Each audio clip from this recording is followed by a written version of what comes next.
Maybe. Yes. Hello, stream. You might be able to hear Percy yelling in the background. Or not. He goes through... This is Duke Ampersand. He goes through these phases where he...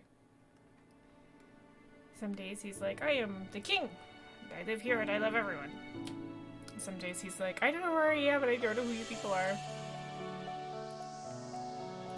Which is a wee bit frustrating, but... You know, I'll live. So I'm in here, in my library. And I'm playing To the Moon. Mostly to stay out of Booth's hair. Hi, Percy. While he moves stuff around in the living room. Hi. There's these litter boxes called litter robots. They're really cool, but they're gigantic and they just take up a lot of space and it's just kind of annoying. So we got these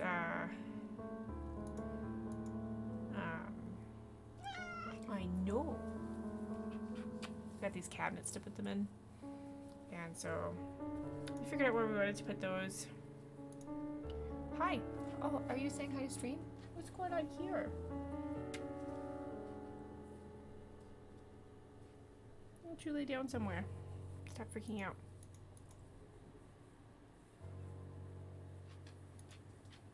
The funnest part of this is I don't remember what we were doing the last time we played. I know I have to fill in those bubbles. So we'll just wander around. Hi. Oh, yep, okay. We're wandering around. That filled in a bubble.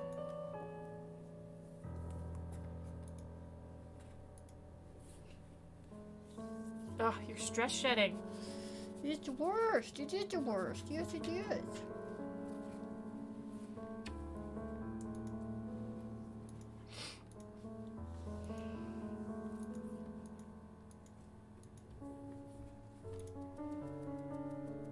Hi. You're just a goofy dude. Yeah, you're a goofy little dude.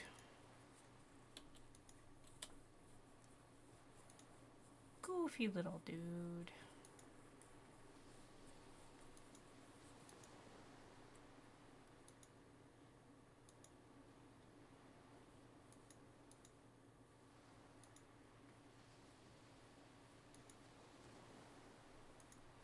Nice big tree.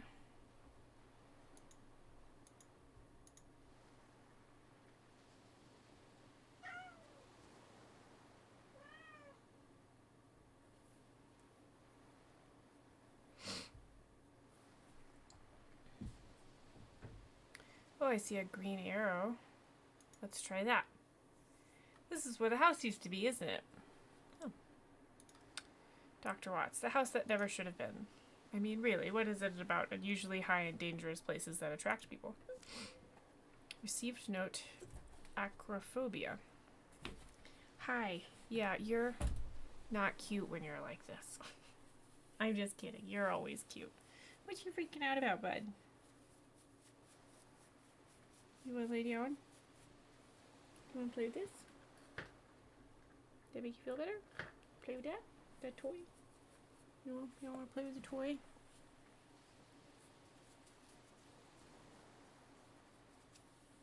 You're interrupting Mama's stream. Do you want me to hold you? Is this what you want? This make you more comfortable?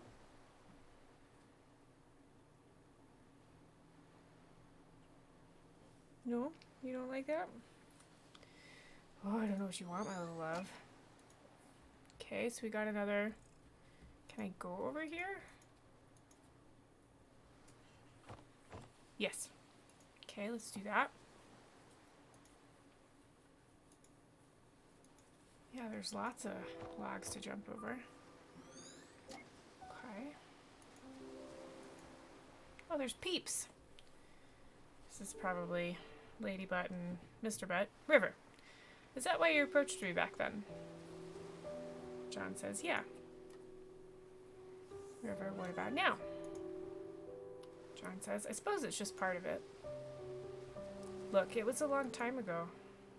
It's not too relevant now, but Izzy said I should tell you the truth. I shouldn't have tainted our first meeting like that.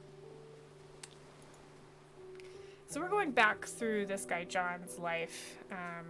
We are scientists that apparently do this.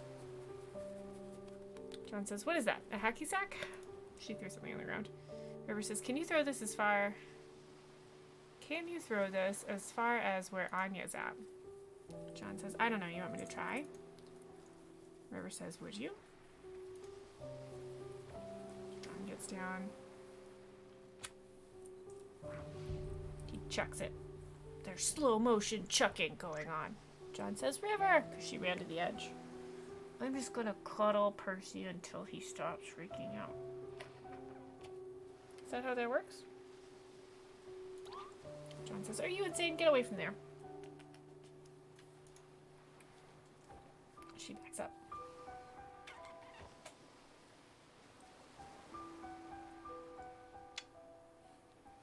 Figuring stuff out.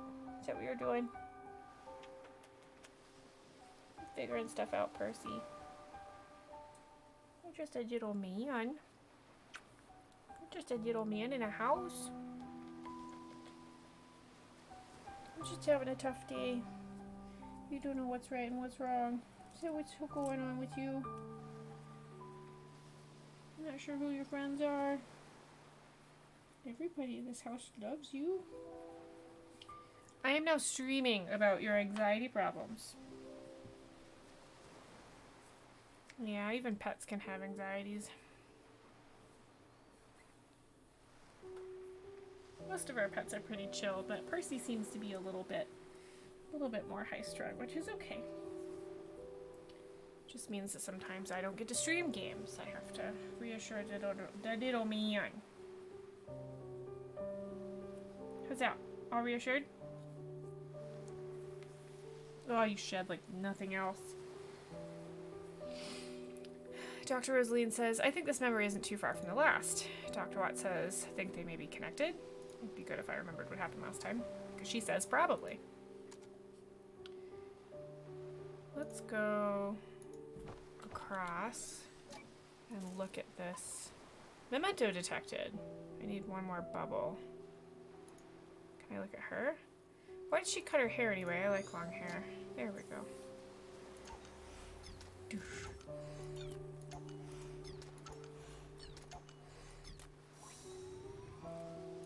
Let's prepare the memento.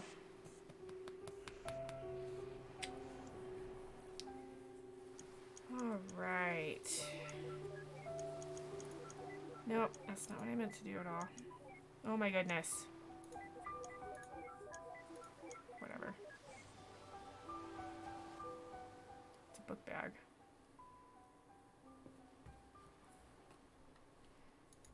Memento prepared.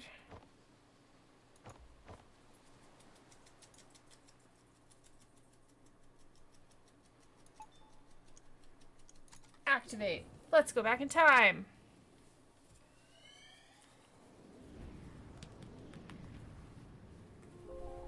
Okay, looks like we're in a library, in a back room.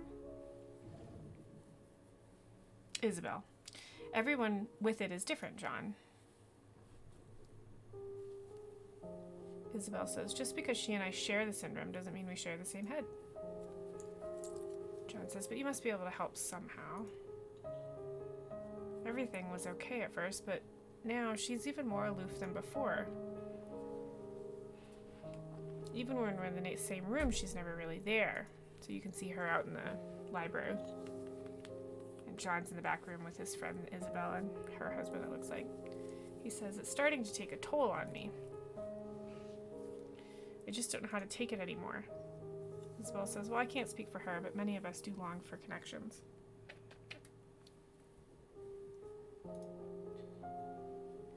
Isabel says, though being able to articulate it is a different story. Just because she struggles to express it doesn't mean she doesn't feel anything. She's still there, right? Sometimes you just have to have faith that she cares. That's pretty difficult to do, says John, day in and day out. Isabel says, I know. What are you doing, you little... Here, what if I take this off? Will that help? Here, how's that? Is it the collar that's bugging you? There's a poignant moment happening in the video game. Poignant moment happening in the video game. Nicholas says, wait, but why do you seem so normal, Izzy? He says, I mean, don't you have the same condition? She says, for one, I was diagnosed when I was still young. With effort, it's not possible to... Ow! No biting! Not cool. Oh, he bit. Isabel says, with effort, it's not impossible to acquire a guise of social norms systematically. I'm beginning to think this is about people with autism, and I'm not sure I am pleased. Let's find out more. Isabel says, but you know what? I both envy and pity River. Why is that? Me, I'm an actress, but because I've been doing it all my life. Not only on stage, but off stage, and at practically every moment. I've gotten good at it because acting is the only option I have. It's the only way for me to be normal. But River, she never did that. She remained an outcast and refused to learn to step against it. I don't know if it was by choice or by limit, whether bravery or cowardice. Nuh-uh. No biting. No biting. Isabel says, there are days when I just can't stand faking it anymore. And then I realize that it's too late. The Isabel that people know of is all an act, and the real me has long become a stranger. I think in the end I just envy her.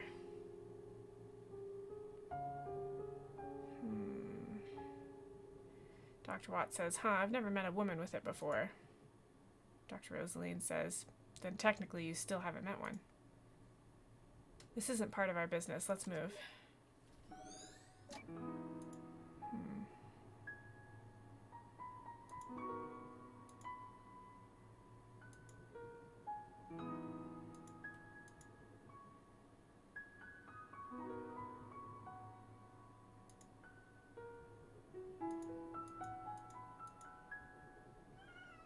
Dr. Rosaline says, the world would be a lot more beautiful if people just remembered faces more. Do you want out? Alright, I'll be right back. I'm gonna let him out and see if that makes him stop caterwauling. Come here, you dork. You want out? Is that what you want?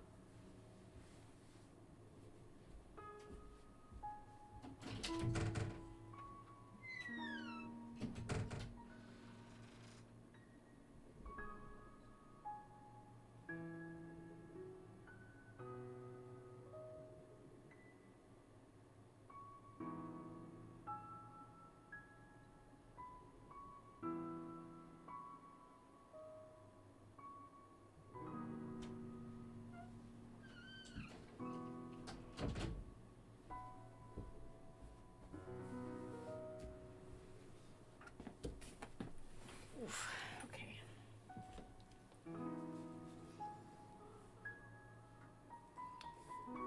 Okay, John says, anything new today? River says, no. John says, what are you rereading there? River says, The Emperor's New Clothes. I loved this when I was young. John says, still do, huh? She says, of course. Just for different reasons. He says, when I was a kid, I loved the Animorphs series. Me too. She says, I know. Your mother gave you a book from it as a wedding present. He says, yeah, that was one old odd wedding present. I guess I was pretty obsessed with it when I was a kid. She says, why haven't you read them since? He says, She says, I saw them. They're collecting dust in the garage. Says, well, I just grew out of them, I guess. I mean, they're children's books. She says, what's wrong with reading children's books? They're comforting. He says, I suppose so. She says, I think I'm going to get this one. Maybe it's a bookstore? Looks like a library. I cannot tell.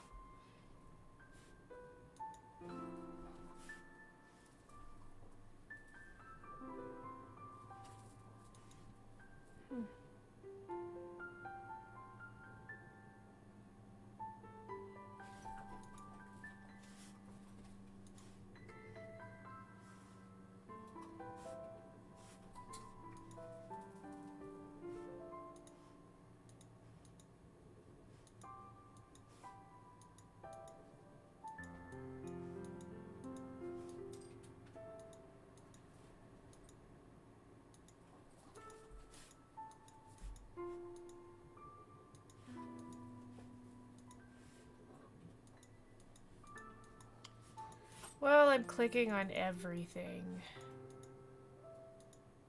Not filling in the last two. Thingamabobbers. Haven't found a memento either.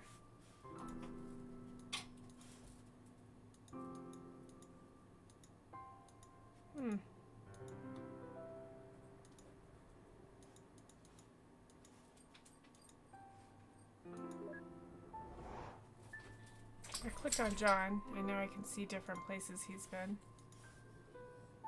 Not yours, you're not mine, be my Auntie Valentine, says John. Looks like he was reading something. Hey River, this one's not that corny. River? Okay.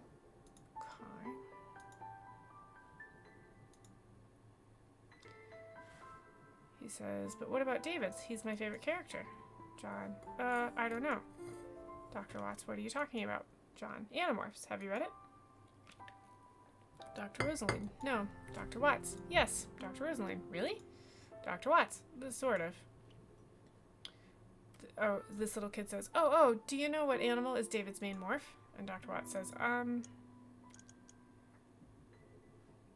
oh, crap. Who is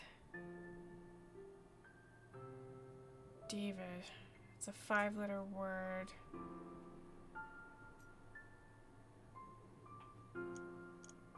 A horse? I read these. I don't remember. That doesn't sound right, the kid says. John says, don't worry, I'll find it out for you. Okay, so clearly I have to figure that out. You'd think I'd be able to do it without having to go look it up on the internet. So let's see. He moved again. Memento detected. Nope, I want to talk to John. River says, Tobias Hawk, Rachel Grizzly, Jake Tiger, Marco Gorilla, David Cobra, Cassie Wolf. Why? John says, oh, just wondering. River says, you could have just Googled it. I could have. I could actually have done that. Do you know what animal is David's main morph? Cobra.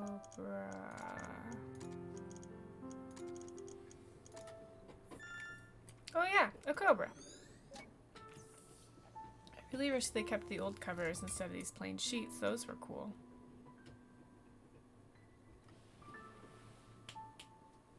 It's a good girl. Alright, so we found the memento and we uncovered this using Animorphs. Just hysterical. Okay, memento discovered. Let's prepare it.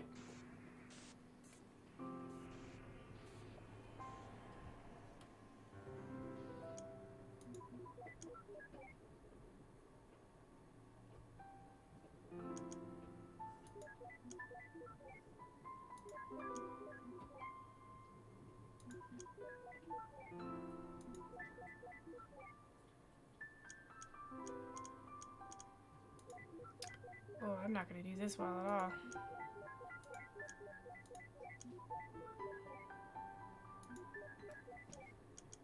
Shoot.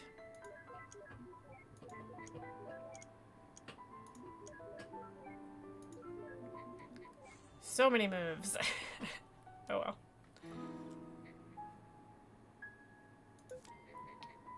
Note Animorphs. Good. Let's activate this memento and move further back. Find out what this chick has. Because I am dreadfully curious. Man, we are not moving very far back each time. That's kind of annoying. Dr. Watts says, everyone's leaving already, but I just got here. Dr. Rosaline says, seems to happen to you a lot at parties. And he says, oh, go save your childish jabs for the insecure. An aged Animorphs book. Jar of pickles, I assume. I see le fromage, but where's the mouse? She says, that's the corniest remark you've made all night. He says, don't you mean cheesiest remark? She says, wow. Great. What else can we click on?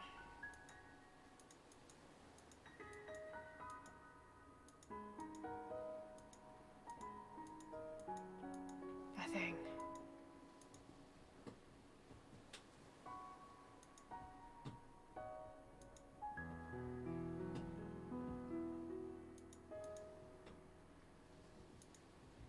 Maybe this is another exploring one.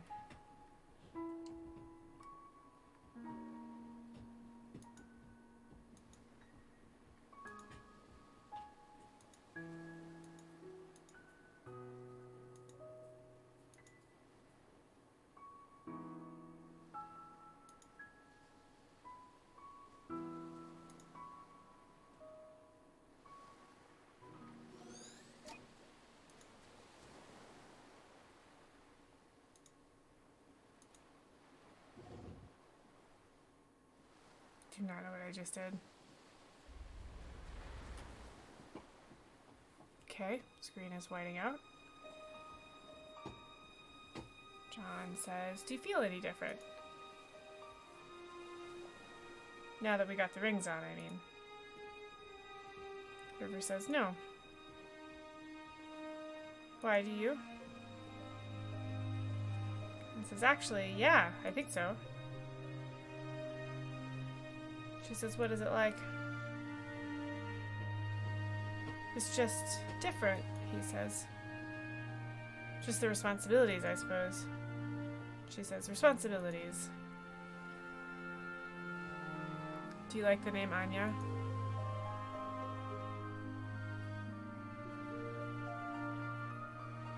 Would you like to name her Anya?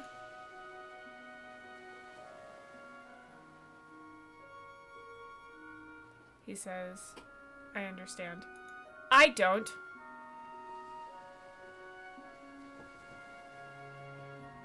Yeah, Anya's a good name for her.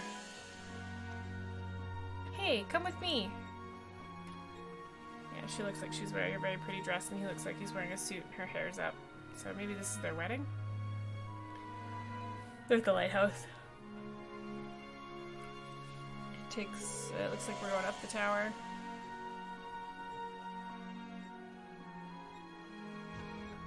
It lights up. Looks like they're making out. She said, this can't be a good idea. I'll probably trip and fall.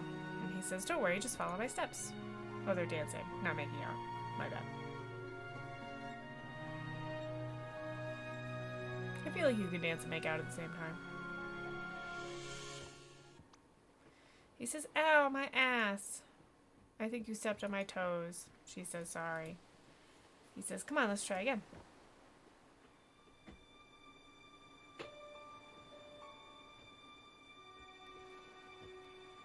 Looks like a sunrise. Maybe they danced until sunrise.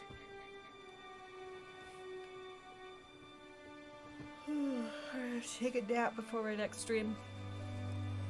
To promise to love and comfort, to honor and to keep in sickness and in health for as long as you shall live. John says, I do. And do you take this man standing before you to be your lawfully wedded husband? To promise to love and comfort, to honor and to keep in sickness and in health for as long as you shall live. River says, yes. By the power vested in me, I now pronounce you husband and wife. Ladies and gentlemen, I present you Mr. and Mrs. Wiles.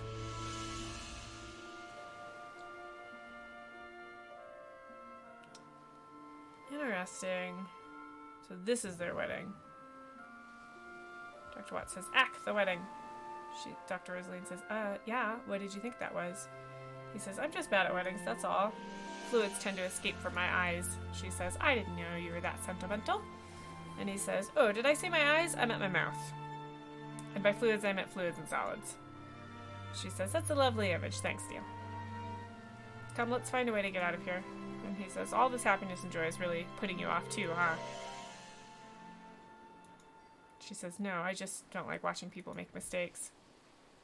Yikes. And he says, sheesh, whatever happened to just take it moment by moment.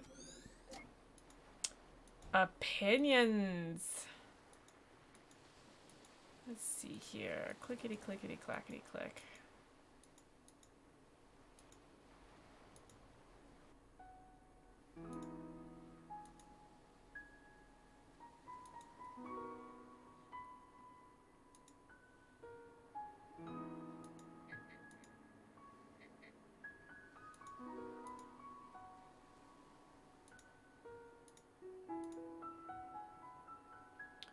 Oh, I'd better go see how your aunt is doing.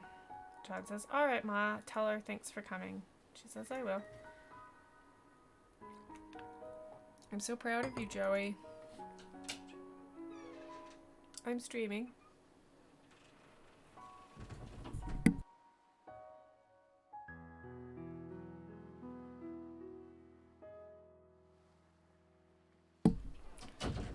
Husband interrupted the stream to tell me that he found Percy's favorite new toy, which is a tennis ball. He really likes dog toys for some reason. He's a cat.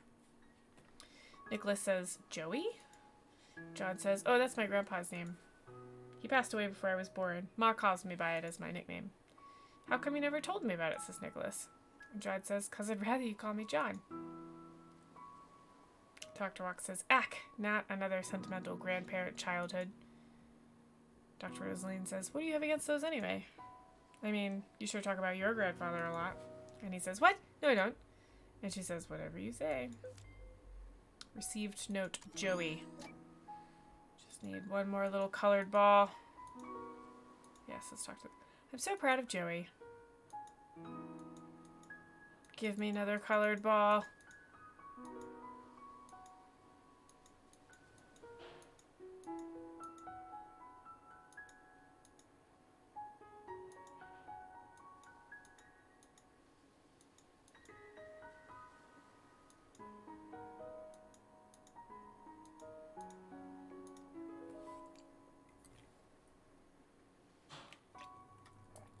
Haven't found the memento yet either.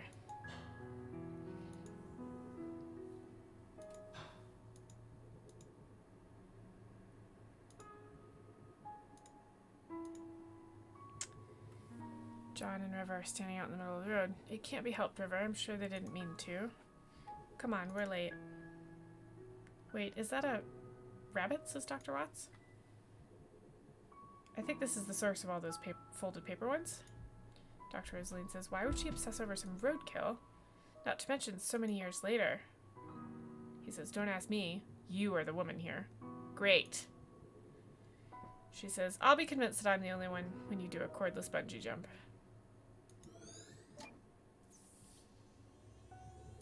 I bet the rabbit is the memento. Yeah. Note, dead rabbit. Lovely.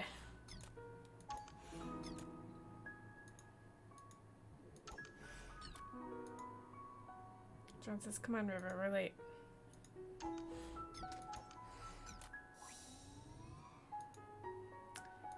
I love preparing a memento that is a dead rabbit. It's just lovely.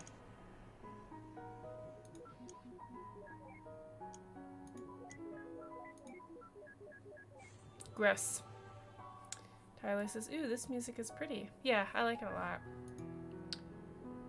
I'm a little irritated by the game play, though. Dr. Watts says, you know, it's a fantastic wedding when the memento's roadkill. Hey, maybe she saw it as a metaphor for the terrible marriage.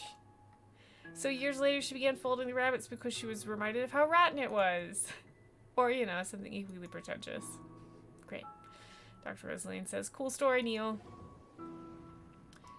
They keep talking about her condition and, like, she doesn't know how to deal with social stuff, so I'm a little worried that it's a autism. I don't like how they're dealing with it. Dr. Rosalind says, poor thing. What's with all the roadkills today? Dr. Watt says, don't you look at me like that. She says, smells like a farm. He says, and roadkill. Deactivate the scent simulator or get away from here already. Okay, so if we're in front of where the farm is, giant horse. Dr. Watt says, whoa. Dr. Rosalind says, don't do it. Dr. Watt says, don't do what?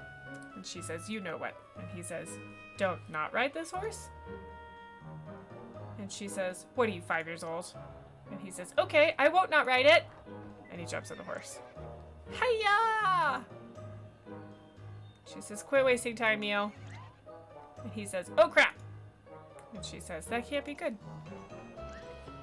It's now backwards, and he says, do something, don't just stand there, help me. And she says, damn it, this was not in the job description. Received note, Dr. Neil Watts.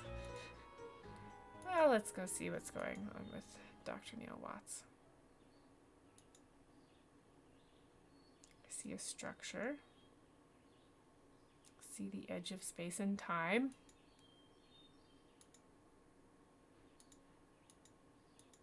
See lots of horses. See Neil. I see a horse that doesn't have a rider.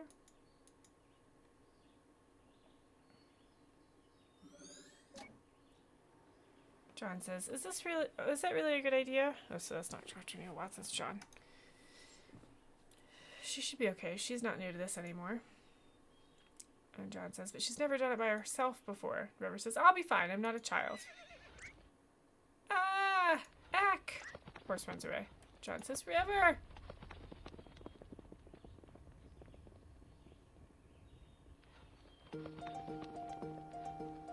She seems fine. What's the matter? Let's go. River says. John says, hey, wait up. He rides with her. Okay. Dr. Rosalind says, I wonder if Neil got off that horse here. Dr. Watts says, Eva!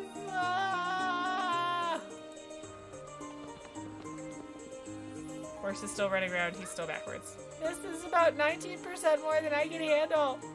And she says, what a moron. So she gets up on a horse. Better go save his bum.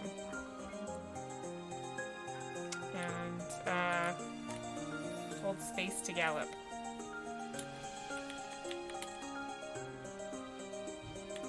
This is silly.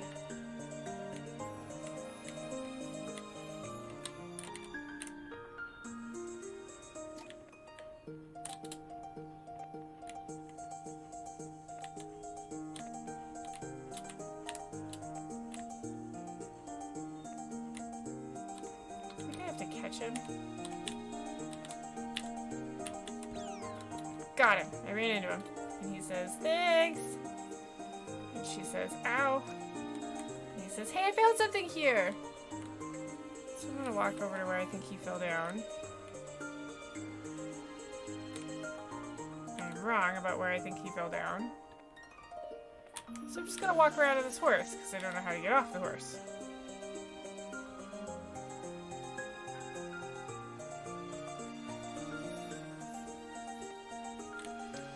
Edge of space and time. Yep. There he is. Manager detected. Can we get off the horse?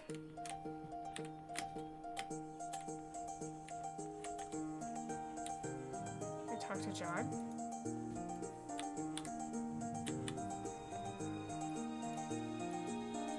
How do we get off the horse? Hey, this memento will do, he says. You'll have to line it up carefully with that horse, though. Don't look at me, I'm not getting on that beast again. What? Let's never speak of what just happened again. So apparently I'm using the horse to break it? I have more mementos, though.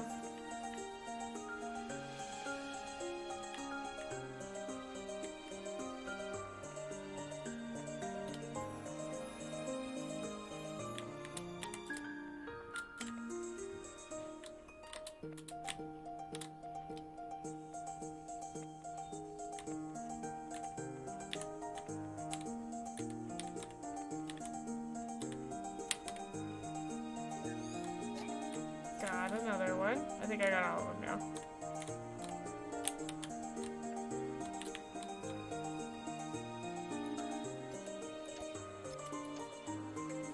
There we go. Get off this damn horse. I'm preparing this memento.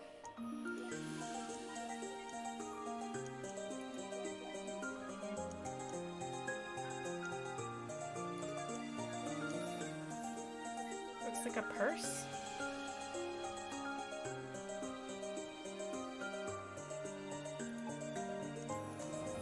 Let's go back in time again.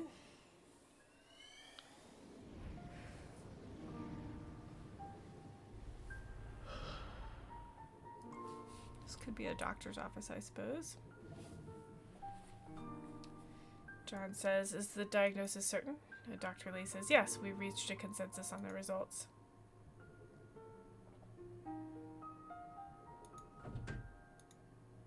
Dr. Lee says, "Unfortunately, like many cases of pervasive developmental disorders, this is rather late diagnosis. Had you known when you were a child, miss, I could have saved you a lot of trouble." She says, "Do you have any books on it?" And he says, this one is by Tony Atwood. He's one of the specialists on the subject. You can borrow it free of charge for now. Just don't elope with it." John says, "Thanks, Doc." So pervasive developmental disorder is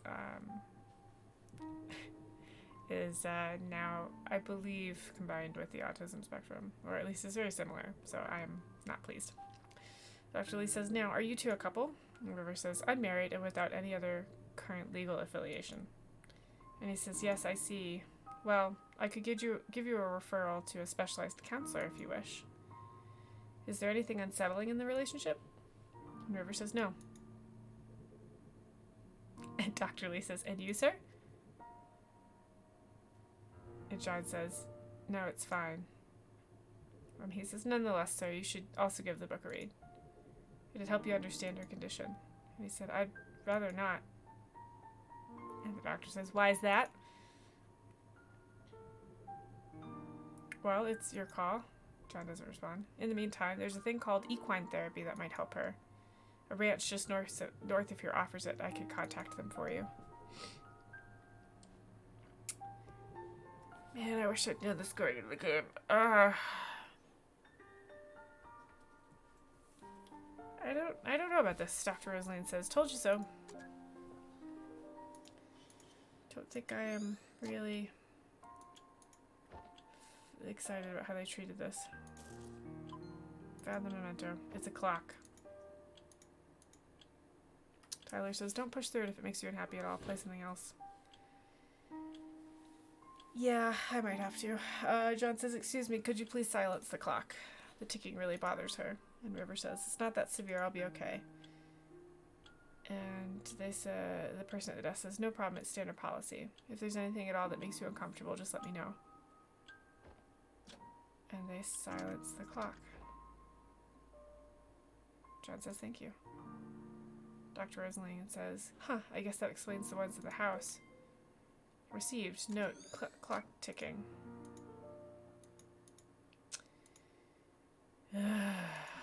John says, "Just a bit longer. They'll be calling for you soon."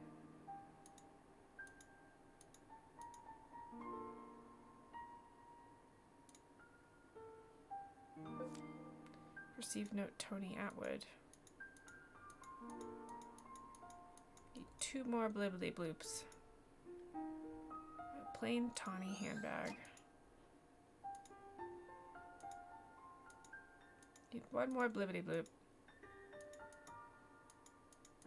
Let's see if we can go outside, I guess. John says, "Just a bit longer. They'll be calling for you soon."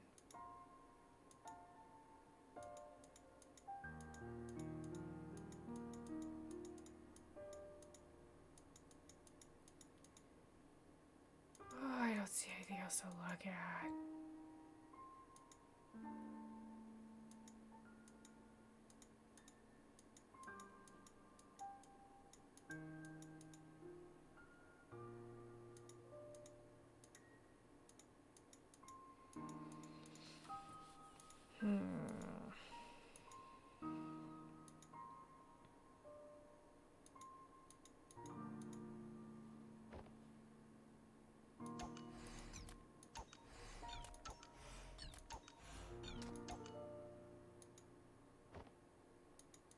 Need one more. Stuffed toy platypus. I can't believe this piece of atrocity is dated all the way back here. Dr. Risley says, looks like someone took good care of it. Dr. Watts says, she's still got pretty bad taste in animals, though. There's the final one. Okay. John says, just a bit longer. They'll be calling for you soon. Just a bit longer. They'll be calling for you soon. Yeah, I'm not trying to click on you, dude.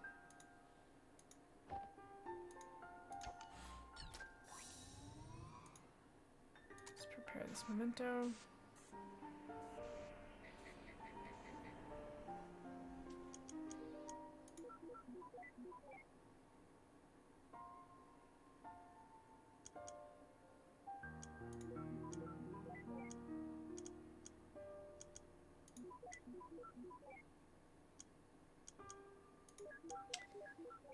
I don't love how they're treating this condition.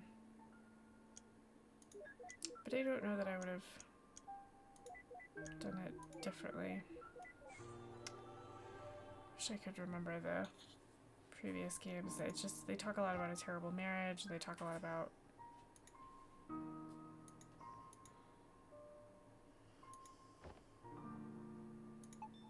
him feeling alone and stuff, which is frustrating for me.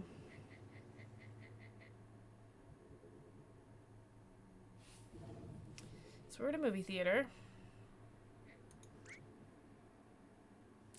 Dr. Roslin says, psst, look. And he says, I know. Or Dr. Watts says, I know. I can't believe you once paid to see this crap at theater. She says, no, you idiot. Look, we leaped.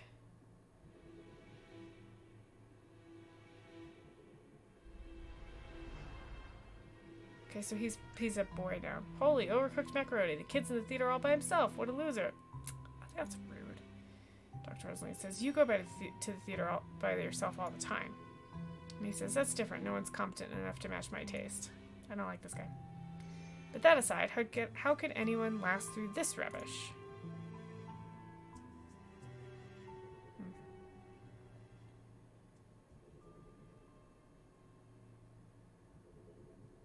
Tiny John seems to be looking around. He looks sad. I don't know. I can't read facial expressions anyway in these little tiny pixels because the screen is so small.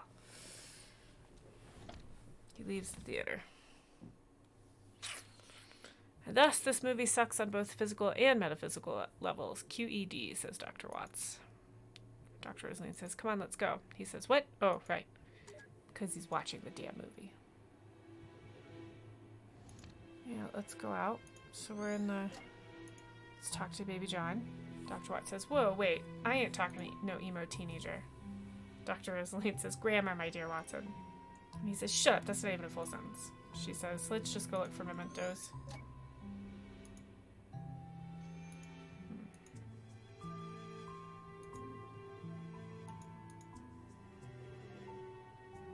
Grabbed a person. Grabbed another person. What are you doing, says Dr. Watts. That's the third person you've removed here.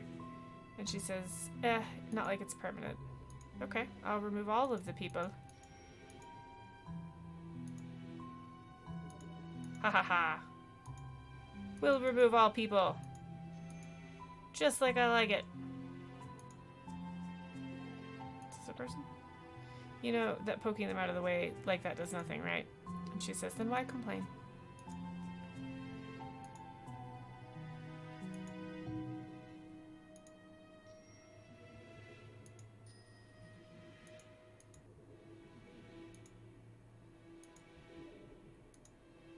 Must remove all people.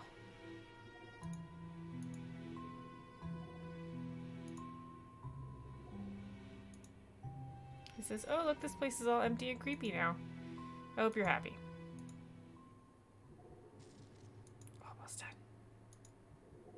There. I have removed error buddy. And the lights are flickering. Let's look at baby John. Dr. Watts says, getting stood up? Now that's a Kodak moment. She says, you relate well with your kin, I see. Rude. Hey, I want to construct him a lady friend. Can we construct him a lady friend for him, Eva? She says no. He says, ah.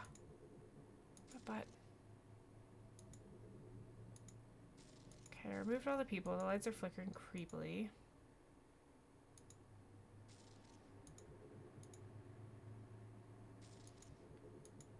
Can't do anything there. Well, there's nothing here, says Dr. Watts. Hate to say it, but I guess I have to nag something out of him again. And she says, all yours. He says, at least there's no olives this time. So he goes and he talks to an emo teenager.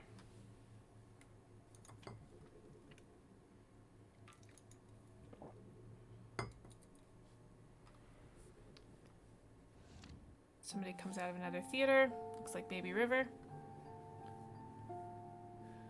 Teenage River, I guess. They look at each other. And he says, River? And he says, you were in there this whole time? And she nodded. And he says, I waited for you at the lobby. I thought you didn't come. She said, why did you leave? I thought we were watching the movie together. And he says, huh? I'm the one who should ask that. She says, what do you mean? We were watching the movie together and then you left. And he said, we weren't watching it together. I didn't even know you were where you were. If you saw me in there, why didn't you come and find me? She said, what difference does it make? We were watching the same movie in the same room.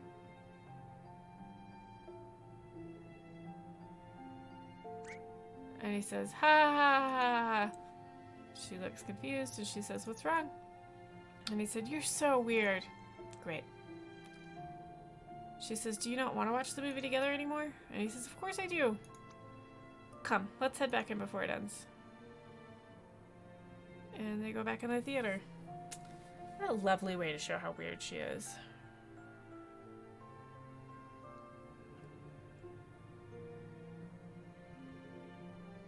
It's funny because I make origami too. I don't know about this. Dr. Watts says, I feel like I should make a clever remark. And she says, you feel wrong. And he says, well, let's hope our ride's waiting for us in there. So we're going to go in the movie theater. Hope we find one more blibbity bloop and a memento that we can throw blibbity bloops at. We do find one more blibbity bloop. We just need a memento. Bet it's a platypus. Even though that's been the memento before.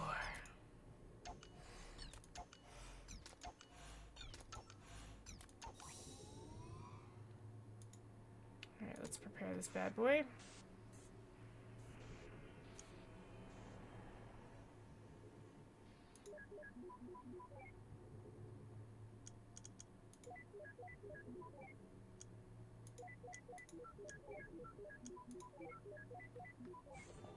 Ta-da! Platypus. Activate. You know, says Dr. Watts, I think this platypus is growing on me.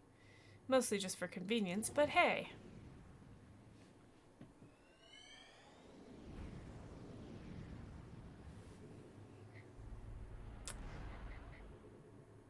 Still not back all the way.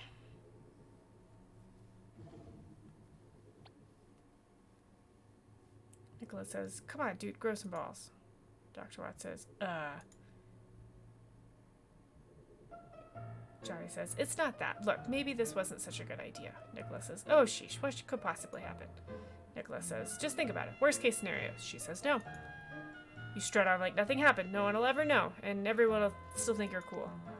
And Johnny goes, but what if she tells someone? Or yells at me? Dr. Watts says, don't be a little wuss. You suck, Dr. Watts. Johnny says, or it says yes, but really means no. Nicholas says, psh, quit worrying. Who would do that? Johnny says, what if she throws an encyclopedia in my face? I don't even have a helmet. Dear Lord, I'm so not prepared for this. Oh, teenage angst. Nicholas says, dude, don't panic. Just straighten your spine and quit being a little wuss. I do not like this. Dr. Watts says, yeah, you tell him. Nicholas says, everything will be alright. Just turn around. Okay, says Johnny. Okay. Hey, what are you... Nicholas says, shh. I think Nicholas is following him or pushing him. Johnny says, ahem. Hello. The little tiny River says, I guess she looks around, she's looking at a book, and Johnny says, hello? Can you hear me? And she says, yes. River says, yes. Johnny says, then why didn't you... Never mind. That's a cool platypus you got there, he says. What are you reading? And she says, a book. I've had this conversation. Johnny says, about platypus? And she says, no. And he says, oh, I think that's great. Hey, you want to go... And River says, lighthouses. Johnny says, huh? She says, there are exactly 16 second-order Fresnel lens lighthouses in the country left. Not Fresnel, sorry, that's supposed to be pronounced Fresnel. I know this. I used to be a lighting designer. She said, 9 of them are coastal, and 1 of them was modified from a historic kerosene lamp lighthouse. Johnny says, oh, is that what you're reading about? And River says, nothing. Johnny says, say it, you want to go catch a movie together sometime? River puts a book down, but picks it back up and says, I don't know. And Johnny said, that's okay, I'll give you some time to consider it. And she says, I can't. And he says, why? And she said, there's no date or time. And he said, oh, how about this Saturday at 8? And she says, nothing. And he says, well...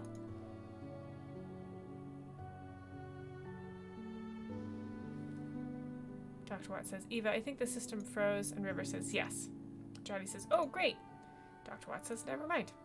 Johnny says, I guess we'll work out the details later. No response. I'll just... says Johnny. He walks away. River puts her book down. Dr. Watts says, what? What are you looking at me for? Dr. Rosaline says nothing. Dr. Watts says, you think I'm going to call out how utterly awkward that was? She says nothing. And he says, well, just forget it. I'm not giving in to your expectations. Dr. Rosaline says, give him a break. He was still just a kid. You of all people should relate. And he says, what's that supposed to mean? And she says, shut up and go. And he says, shut up isn't my name, you know. But he disappears. Look at River reading a book. Stuffed toy platypus. Well, I suppose if you look at it from the right angle. No, not really. Never mind. Let's go down here and talk to the boys. Nicholas says, what the heck were you doing in there, dude? And John says, what? I asked her out. And Nicholas says, no, that was pathetic. If I were you, I would have just barged in there and be all like, hey, you! Go out! Me, you now. John says, that's just terrible. Nicholas says, I know. And it would have still been better than what you just did. Rude. And I disagree.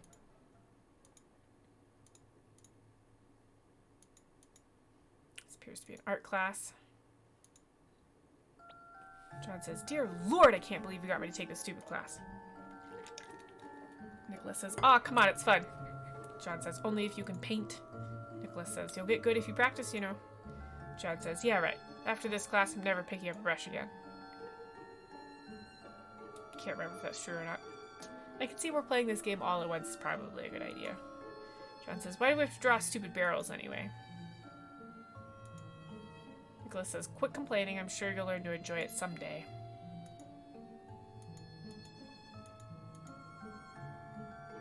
Leonardo da Vinci trained by drawing eggs. Barrels are like very big eggs. Therefore, you will all be big Da Vincis.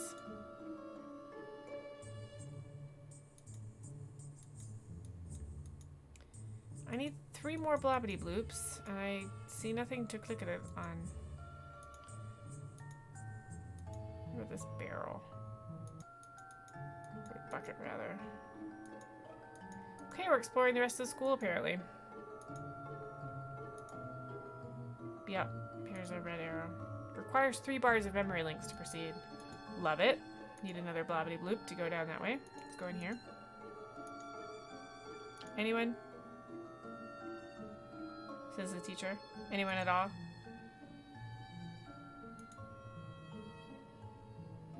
Alright then, says the teacher. River, why don't you answer it? I know you know the answer, says the teacher. We're waiting, River. Fine. I guess we'll have to. River jumps in and says, he made sail on August 3rd of 1492 from the Spanish city of Palos de la Frontera, which was founded in 1322 and granted to Alvar Perez de Guzman, who was on the mere age of 14 by... Okay, I only asked for the date, says the teacher. But see, was that so hard? Rude. Good lord, does everyone with her condition have near photographic memories? No, we do not. We just like obscure facts. Dr. Rosaline says, not really, though I think their rote memory is often fairly strong.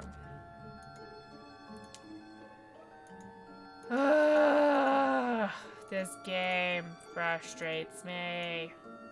They can't put my finger completely on why, so I'm gonna keep playing it till I figure it out. Nicholas says, psst, she's coming this way. And John says, Alt-tab, Alt-tab! Receive note, Alt-tab.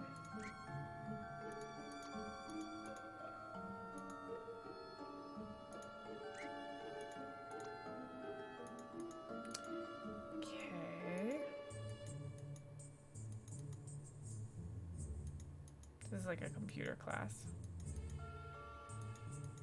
Ugh. Well, I have 3 memory bars. Locked. Cafeteria only open during lunchtime hours. Alright, well let's see if it'll let me go through this door, because I have 3 bars. It will. That's a wrap. You chumps better be better next time. Apparently another teacher. Dr. Rosaline. An atrium. We could use this place later. For what? Dr. Watts says, I just can't believe that these court lines are rectangles in his head. They supposed to be? Oh, I'm super confused.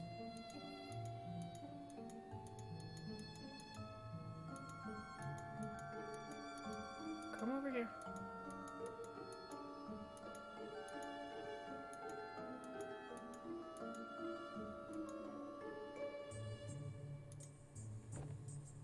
John says, fine, you win. Nicholas says, booyah! Boys are the worst. Okay, we need one more. Bet the cafeteria's open now. Yes!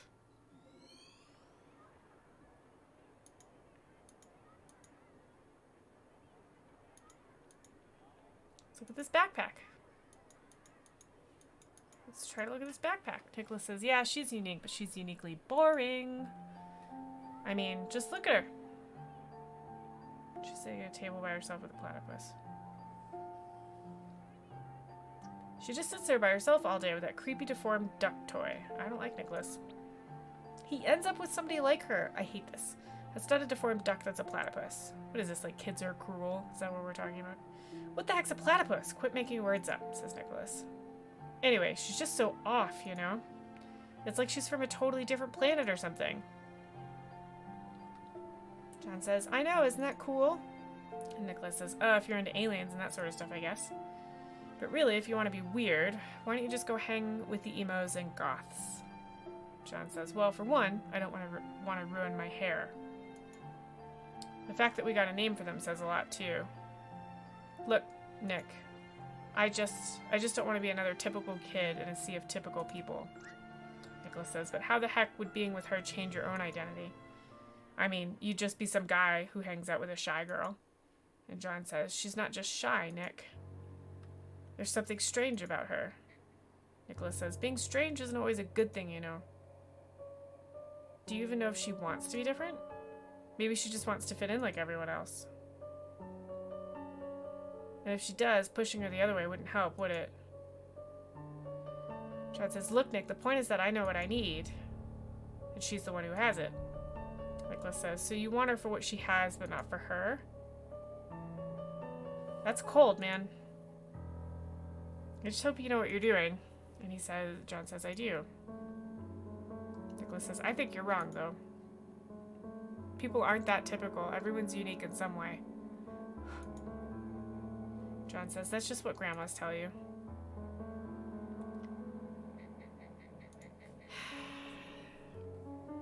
This is a really weird game. Dr. Watts says, wait, so this guy's some kind of human-hogging hipster?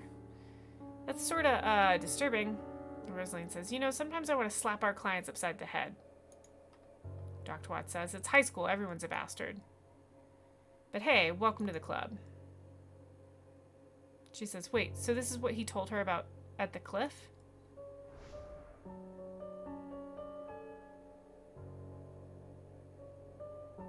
Dr. Watts says, I suppose so. She then went cuckoo and began to make those creepy rabbits, right? Because he confessed this from who knows how long ago? Dr. Watts says, I guess she's pretty good at holding a grudge. She says, I'm not buying it. Something feels missing. And go get a hat, Sherlock, says Dr. Watts. Come on, I think our passport's leaning against the table there. Is the memento, but we need another blabbity bloop. Who wants to bet it's the platypus?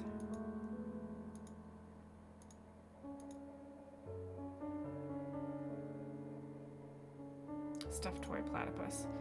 Dr. Watts says, I just love how every time we see this thing, we're guaranteed a free memory link. It must have left as big of a scar on his mind as it did on mine. I don't understand what the point of this game is at this point. Like, we're trying to understand. Dr. Rosaline says, should I even? And he says, no good, I'm all good now. Like, I'll have to do some reading about this because I'm sure I'm missing something. Dr. Watts says, Kami. Rosalie says, oh, for walnut's sake. And he says, ha, me. And then she pushes him out of the way and he says, hey. She throws the last one. And he says, not cool, Eva. You never something block someone in the middle of a Kamehameha. I don't know what that is. And she says, what? Alright, let's prepare the book bag again.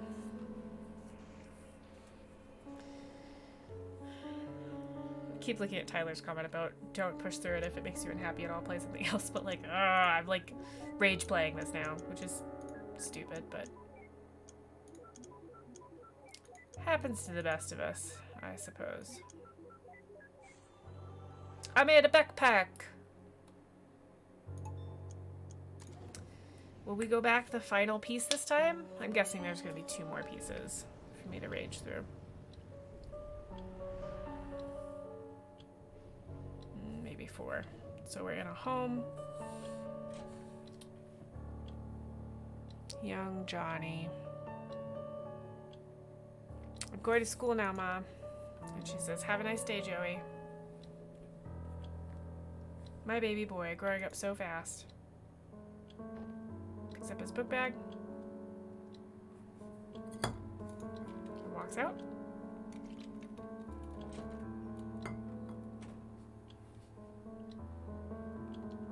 Dr. Rosaline says, what if he was a girl? Would you still nickname him after his grandpa? Dr. Watts says, it wouldn't be that bad, actually, since it ends in A. E. Joey, Julie sounds cute. And Dr. Rosaline says, if it sounds so cute, why don't you marry him? And he says, jealous? And she says, oh yes, so jealous. Let's look at the clock. That's always a good bet. Well, to be fair, a ticking clock is pretty annoying indeed. Agreed. Let's look around the kitchen. Jar of pickles. That's always a good bet for a memory link. Oh, blah. Not again. A glass of bottled pickled cucumbers. Holy crap, my mind's totally blown. And she says, you're pretty easily impressed. Okay. Can we go this way? No. Books are usually good links. What about bookshelves? Various books with smudged titles. Okay. Can we go in here? Let's look at the soccer ball. That's the memory link. Okay, we need one more memory bloobity blue.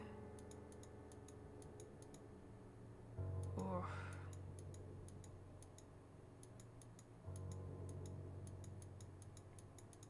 Heat stove.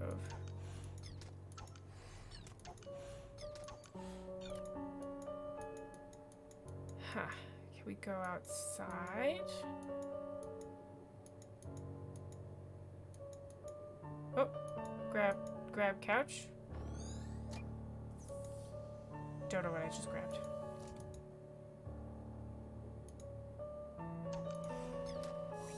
Okay, broken soccer ball.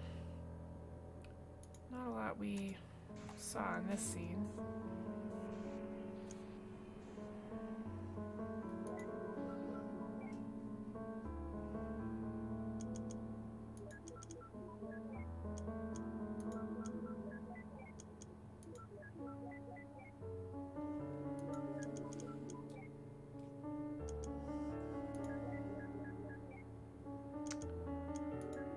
Ugh.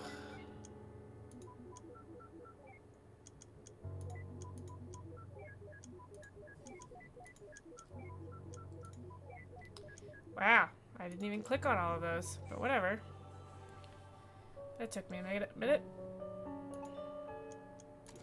Go back further.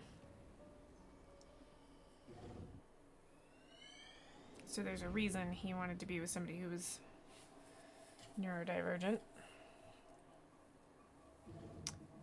Let's find out why. We're in a white field. Soccer ball. Dr. Watts says, "Ack, it smells like roadkill again." Where are we? Eva. What the hell is that? He says. We look further out. Looks like the end of space and time, but with like snow. And then a house floating in space.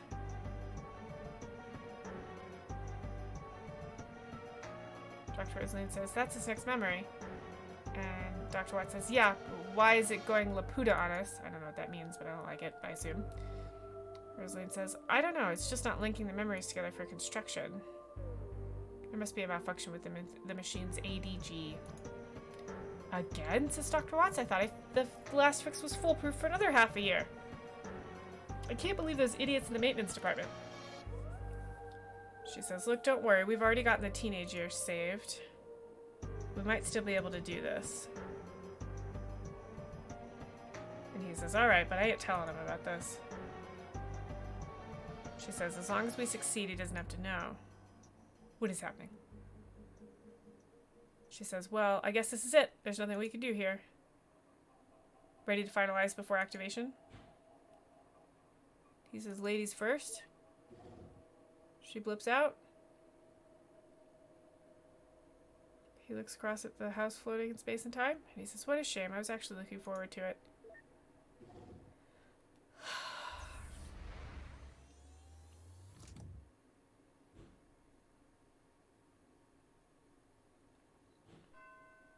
Act 2. Billions of lighthouses stuck at the far end of the sky.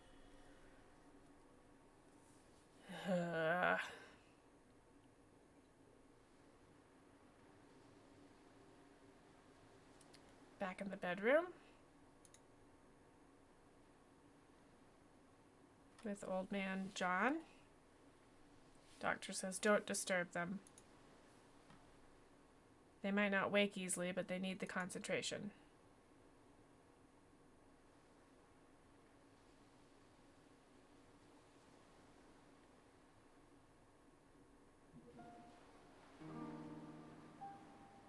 Looking at the roof of the house.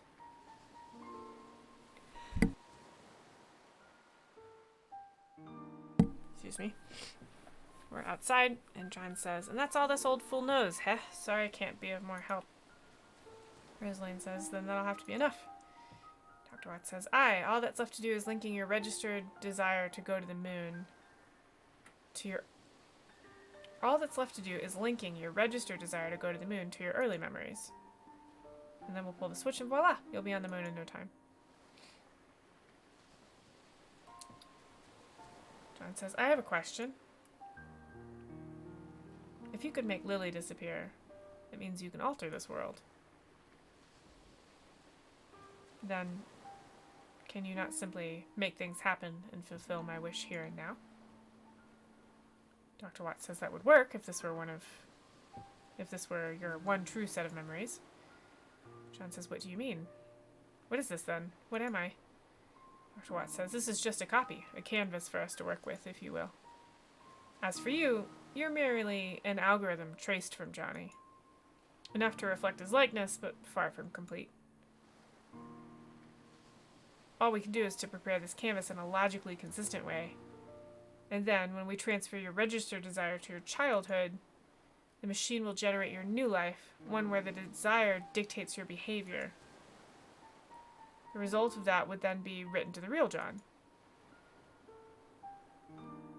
So you see, even if we satisfy you, you are merely a read-only program. I mean, we could reset you over and over again, and Dr. Rosaline says, that's enough. Dr. Watts says, oh, don't be so sensitive. He's not real, you know. And she says, if you truly believed that, why did you even care to explain? She says, I'm just trying to save time. Let's go. Tyler says, if it's Laputa, it's an old Jonathan Swift fictional island where things were backwards. If it was La Puta, that's bad Spanish. It was the first one. It was spelled all in one word. I didn't realize that. That's good to know. John says, Doctor. Dr. Rosaline popped out. Dr. Watts is still there. Is that what I truly am?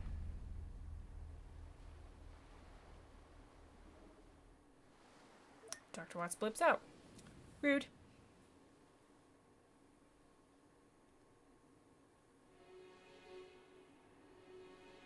Okay. There are stone things floating in space with two doctors are with Johnny on a blue stone thing in the middle of four stone things in a square with some purple flowers, a platypus, an umbrella, and a rabbit.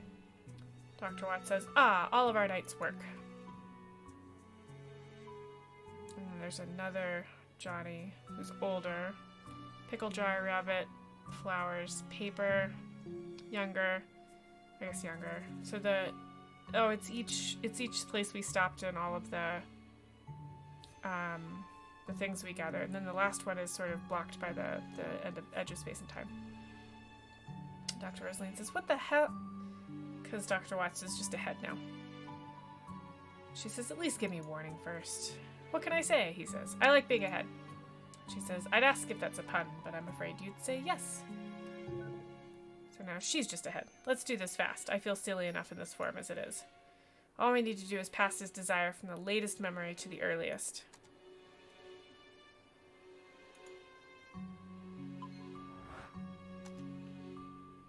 Line up two matching mementos on the edge to transfer the registered desire.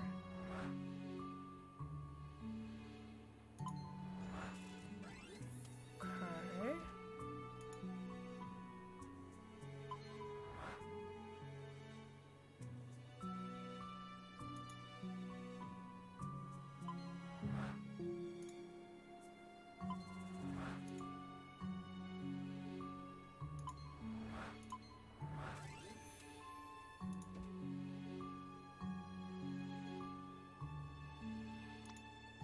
Hey Eva, check this out. Nom nom nom nom nom. Looks like he's eating the head. She says, seriously? John's head.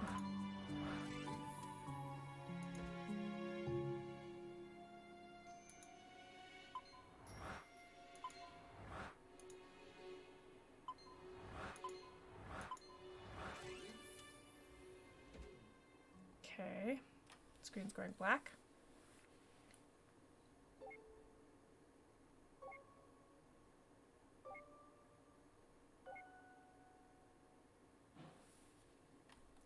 Dr. West says, ding, that's about all of the ones we can work with.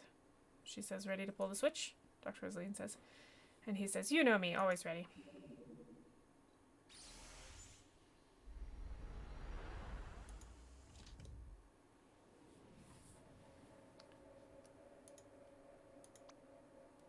Alright, let's go check out what souvenirs he brought back from the moon. She says, ladies first? He says, not this time, hun. Let's see what this... Too bad we got a straggler here. She says, no loss, we can do this without him. He says, I know, but it feels incomplete. She says, you get too attached. It's going to impede your ability to do your job. And he said, "That's rubbish. Don't pin your womanly ways on me." Stupid maintenance department. Can't even fix things properly. Give them some slack, she says. Everybody makes mistakes. Alright, I guess we'll... Rosaline says, "That's a little too early. Let's enter from a bit further ahead to see results."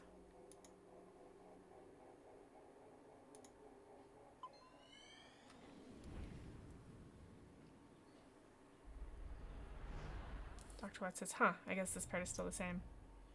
And she says, "Let's check somewhere else." Can we move this? So we're back in our room with... I'll click on him, maybe? Yeah. We were back in the room with River making all the animals. Check the next oldest one. Dr. West says, "Sheesh, the same thing here as well. Usually there's at least some change." She says, "Something isn't right." Dr. Rosaline says, "These memories, they feel more than just having happened again. They are exactly the same." "That's impossible. The desire was transferred, was it not?" And she said, "It was." Okay, we're gonna go back.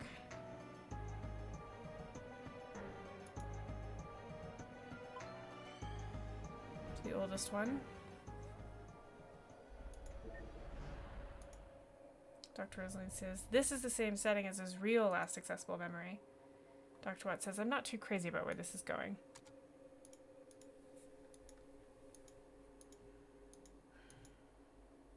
Let's go on the house. She says, "If this is indeed the same memory, he'd be at the cliff overlooking the lighthouse." Okay, so let's go to the lighthouse.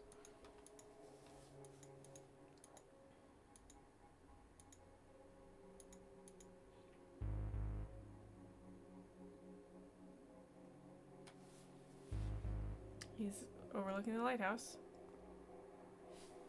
Dr. Rosaline says, "Johnny?" He says, "What a pleasant surprise. We don't get many visitors around here." Dr. Watt says, "Deja vu again." Dr. Rosaline says, "My name is Dr. Eva Rosaline, and this is..." What? I'm not saying it twice. "Dr. Neil Watts," she says.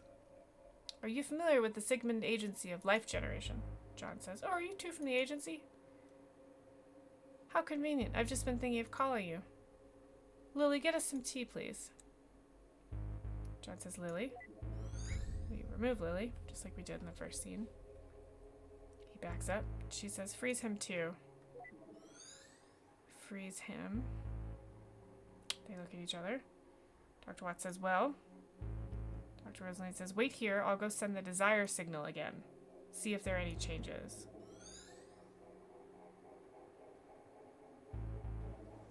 She comes back.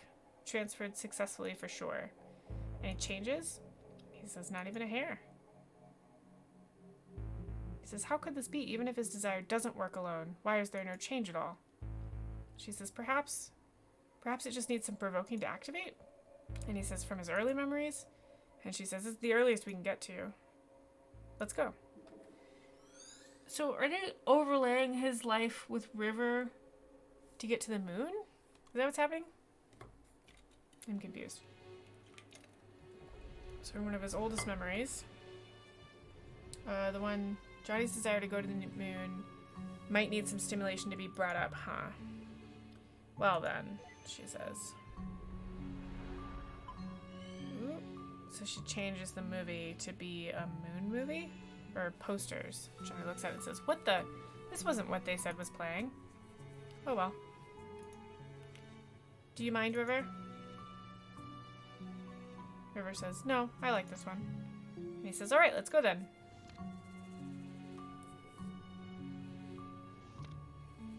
Dr. Rosalie says, "Hopefully that's enough for an ignition." Wait, where's Neil?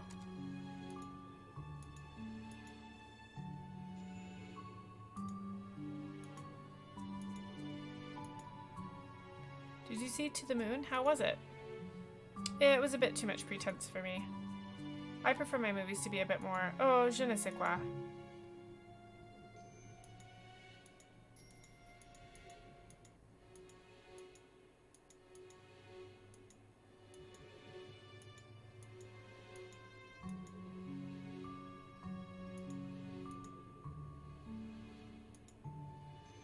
She go in the movie?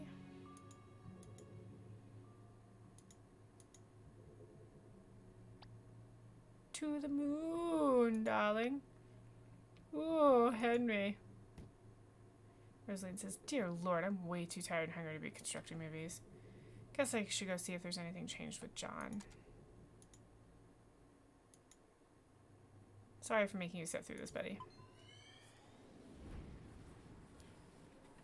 Back at the cliff.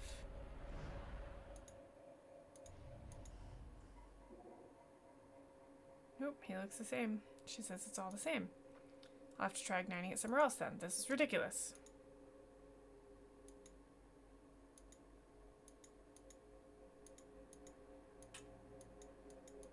I'm trying to click on him to activate it. He says, Lily?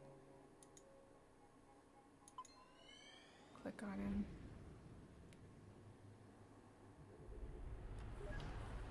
Back in grade school. Perhaps something here could work. I don't have time for her right now. So did she throw an encyclopedia in your face, huh? Did she? John says, shut up, dude. The kid says, what are you guys doing here? It's starting. Let's go get a good spot. Dr. Rosalie says, wait, I don't remember that happening. Something must have changed. Run down here, see what changed.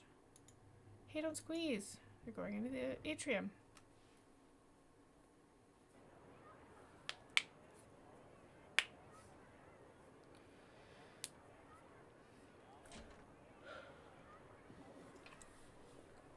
Rosaline says, wait a minute. This isn't a real change. This is... Dr. Watts says, may I have your attention, please? He's wearing a sparkly suit. As you know, I am a representative sent from NASA in all its glory. And I'm here to tell you all about it. Hit it, Timmy! Somebody's playing the piano. Wow, that was terrible. But I digress. Anyways, I know that many of you are wondering, what chances do I have of doing something as awesome as adventuring in another realm? To inhale the sweetness of Venus, to swim counterclockwise through the rings of Saturn. Or perhaps just chilling at the backside of the moon. Well, here at NASA, we believe that with enough will, everyone has the potential. It could be you. Or you. Or perhaps you! In front of John. John says, but I don't want to go to the moon. And then Dr. Watts says, then you're in luck. Wait, what? Why not? John says, why should I? I'm happy here on Earth as it is. Dr. Watts says, well, don't you want to go there even a little bit? John says, no. Why? Dr. Watts says, not even a tiny bit. John says, no.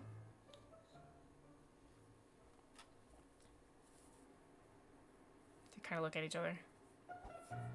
Dr. Watts says, well, as an official of NASA recruiter, I shall go over some facts about the moon. To start off, the moon is 4.5 billion years old. That does like a time thing, like it's been forever. And did you know that its surface is about as big as Africa?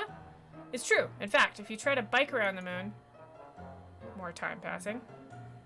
Also, it takes 1.5247 seconds for light to travel to the moon from here. And if you drive a flying car, it takes 130 days. Random person, I knew that. More time passing. Dr. Watts says, and last but not least, people who go to the moon get rich and famous. We all know that rich plus famous equals groupies.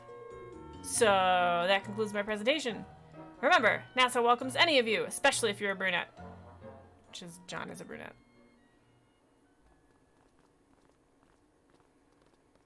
Okay, so he doesn't want to go to the moon. That's interesting, I suppose. Gonna pet the baby kitten. Oh, the stretches. The stretches are real with this one. Oh, she's so asleep. Dr. Watts says, well, what did you think? Dr. Rosaline says, NASA probably wouldn't hire you, but I suppose it was blatant enough for this. He says, I do try pretty hard. And she says, are you going to go see if that worked? And he says, of course, be right back then. Blips out. He blips back in. He says, back. She says, report. And he says, utter failure. And she says, deuce. And he says, hey, don't get discouraged. I'm sure there are still things to be done. And she says, such as? And he says, well. And then it fades to black.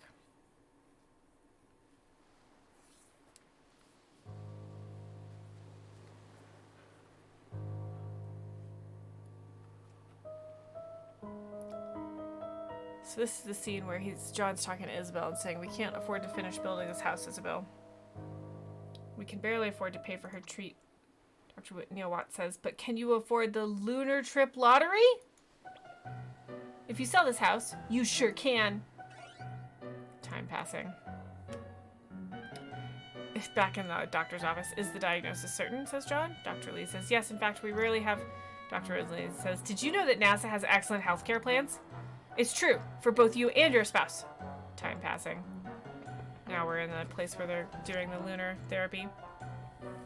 And he says, free pony rides in space! Rosalind says, oh, look, a wedding, good for you. But here's a riddle. Guess where you should go for the honeymoon? Okay, so they're trying too hard. This is very interesting, the idea that you can go back to somebody's memories and sort of transfer, like, make them think they went to the moon. John says, River? Looks like a youngish man. Looks like Dr. Watts has tried to climb through the window and says, dang nabbit, glass slippery. Dr. Watts says, Johnny! John! She appears inside the room.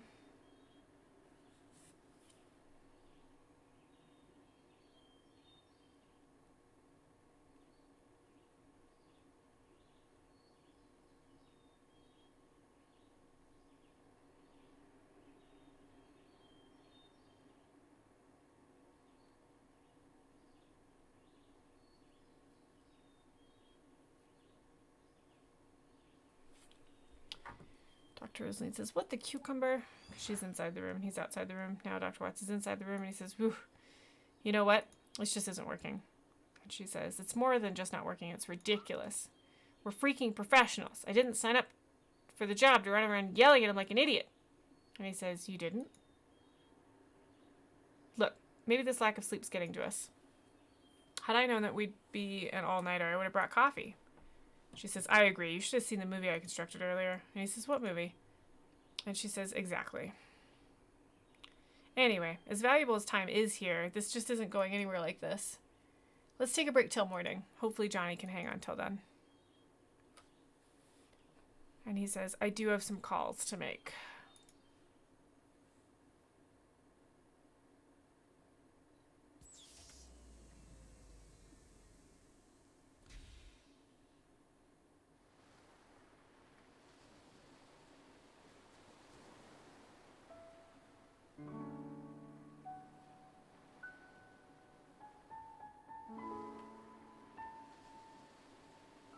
Dr. Rosalind's sitting out by the lighthouse.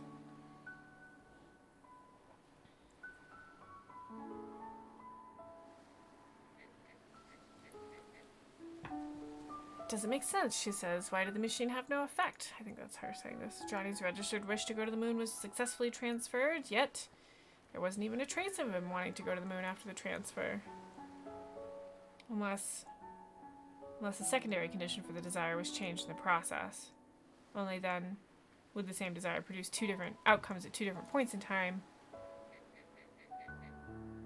There's no denying that River played an important role through it all. If there's anything that could have caused the core to change, she'd be the top suspect. But out of all things, what exactly caused it? River...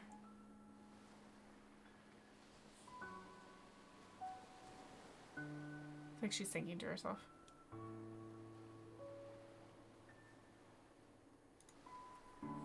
Just what exactly did you do?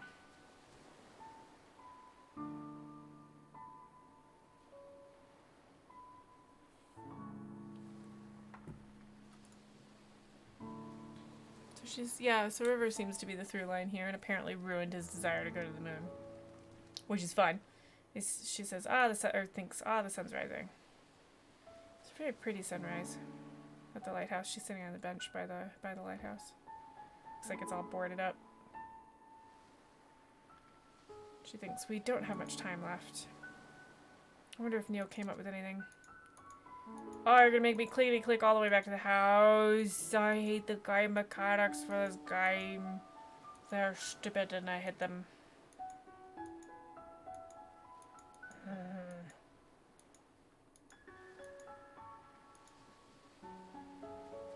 Ugh, you can smell that squirrel Neil ran over all the way from here now. Gross. It's dark. I'm gonna go all the way upstairs. In case Neil's up there with Johnny.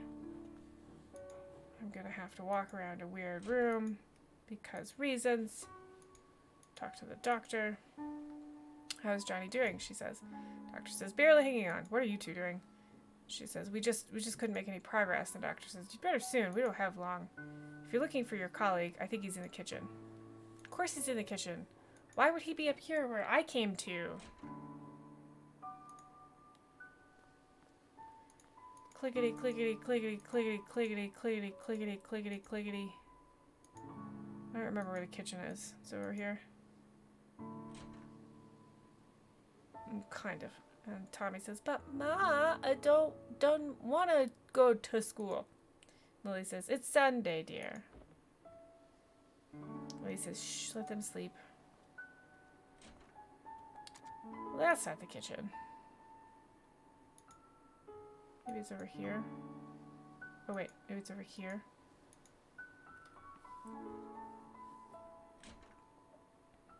Nope, that's a bathroom. Maybe it's over here. There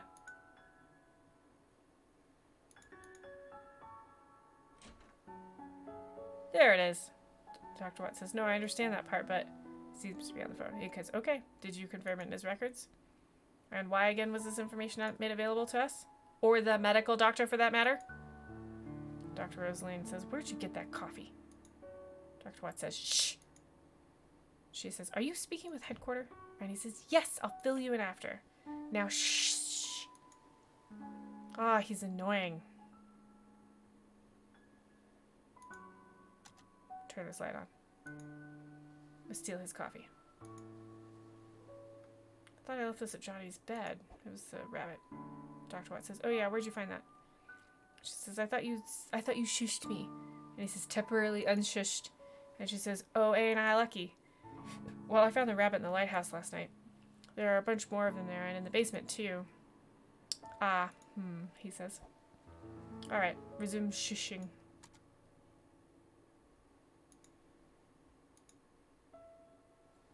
I'm not sure. We'll have to check on that, he says. Well... Grrr.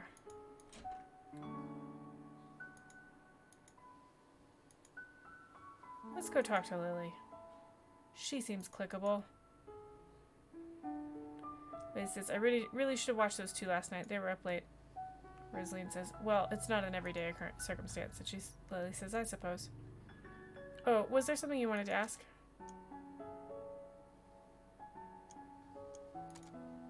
Is this your full-time job, isn't it? Dr. Rosalie says, what will you do when this is over? What else is there to do, says Lily. Find a job in the city and live on, I suppose. It's a shame, though. I'm gonna miss Johnny in this place. Maybe I'll come back to visit every once in a while. What about Lily? You know, it's pretty unusual for someone like you to work here. With 2 children and all, I mean. Lily says, it's not that bad, really. There's a school bus that passes through here. But how did you even end up here, says Dr. Rosaline. And Lily says, well, a few years ago, my husband passed away. Dr. Rosaline says, what happened? Lily says, he was in the army. They were the last batch to be deployed overseas. Rosaline says, sorry to hear. Lily says, I panicked. Our savings were low and the job market was grim. Johnny saw my ad and offered me this job. I accepted with gratitude. This place was peaceful, too. It helped me with my grieving. Rosaline says, doesn't the government issue grants to war widows to help them get back on their feet? Lily says, they do. And eventually I received aid. But by then Johnny was starting to have trouble on his own, and he needed my help. Tommy and Sarah liked this place too, so we stayed. As for Johnny, he was glad as well. We're going to miss him. I think deep down he really wanted a family. Tommy and Sarah then. So what are you going to tell him about John? Rosaline says. And Lily says, I don't know. I'll probably make something up, but it's no use. Kids are smart nowadays. They'll figure it out. Dr. Rosaline says, might as well. It's the nature of life. There's nothing to hide. Guess I don't have any more questions. Lily says, oh, hey. Before Johnny fell unconscious, he told me that you two would probably be coming soon. He said that he probably wouldn't get the chance himself, but he wanted me to tell you thanks for him. So, thank you. And they're not doing their job. That's fun. I'm going into the basement.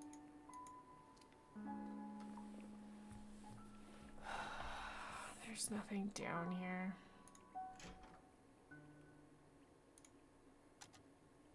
Just a room full of rabbits. Broken music box. I don't know what to do. I'm feeling very unmotivated.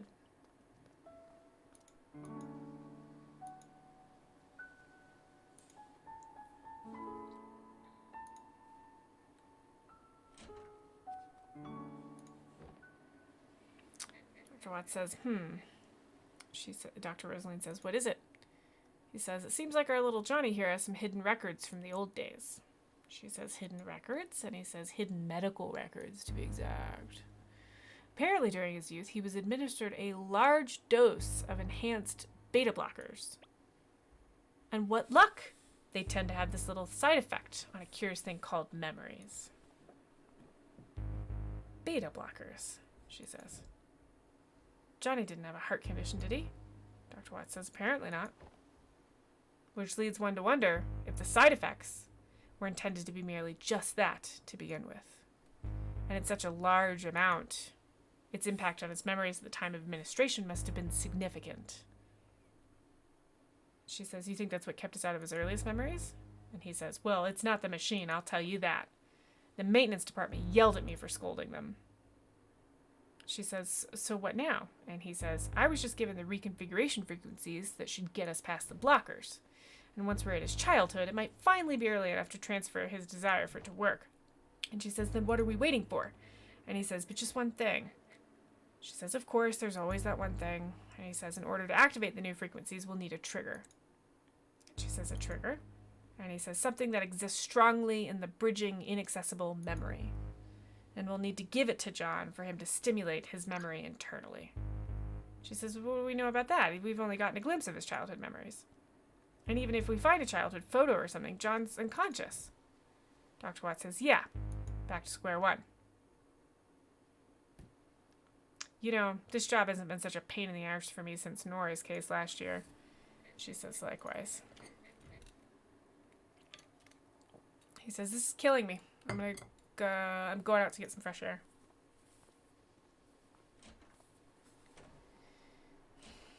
And then he comes back and he says, ahem, forgot my coffee. I want coffee. Received note beta blocker.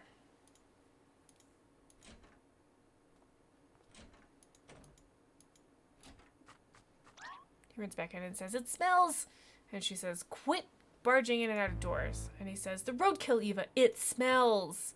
And she says, I know it's your fault for running over it. Lily says, what's going on? The children are still sleeping. And Dr. Rosaline says, wait a minute. Dr. Watts says, that last memory, the one we were stuck at. And she says, it was the same smell. Lily says, what are you two talking about? And Dr. Watts says, the olfactory receptors are directly linked to the brain's limbic system, Lily. Don't you see what this means? And she says, what? And Dr. Rosaline says, he means that smell is arguably the most effective sense for memory recall. We can use it as the stimulant to bridge his childhood memories. Dr. Watts says, and the best part, even though Johnny is unconscious, he's still susceptible.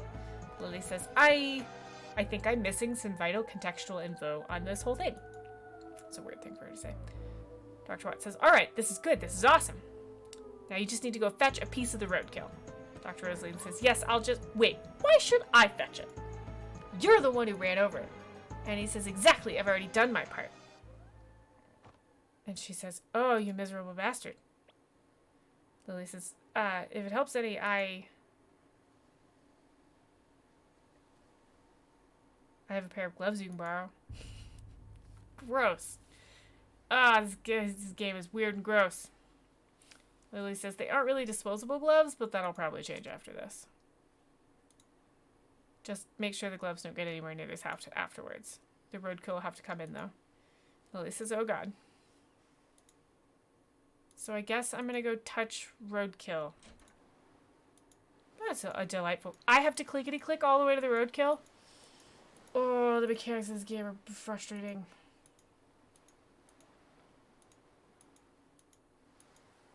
Oh, I don't like it. Oh my god. I'm so close to the end and I have to... Friggin... Huh, deja vu, says Dr. Rosalie. Are we still in a memory? Are we in a memory? I think we're in a memory. Because they've said deja vu during, like, what... That's still not going to distract me from how annoying it is to clickety-click.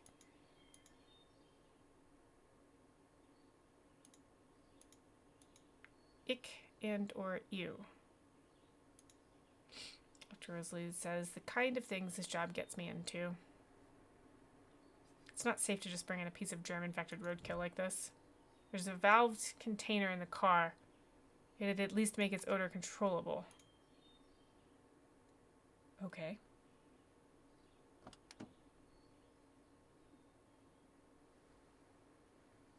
Oh, it didn't make me clickety-click. Or maybe we've just transferred to Dr. Watts.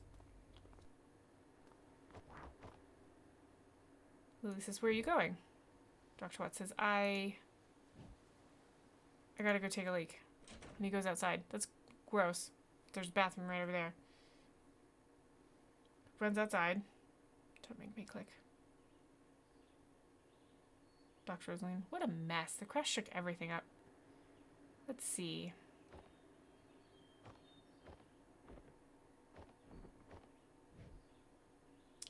Here it is. Received a valved container. Now to get some of that dirty roadkill.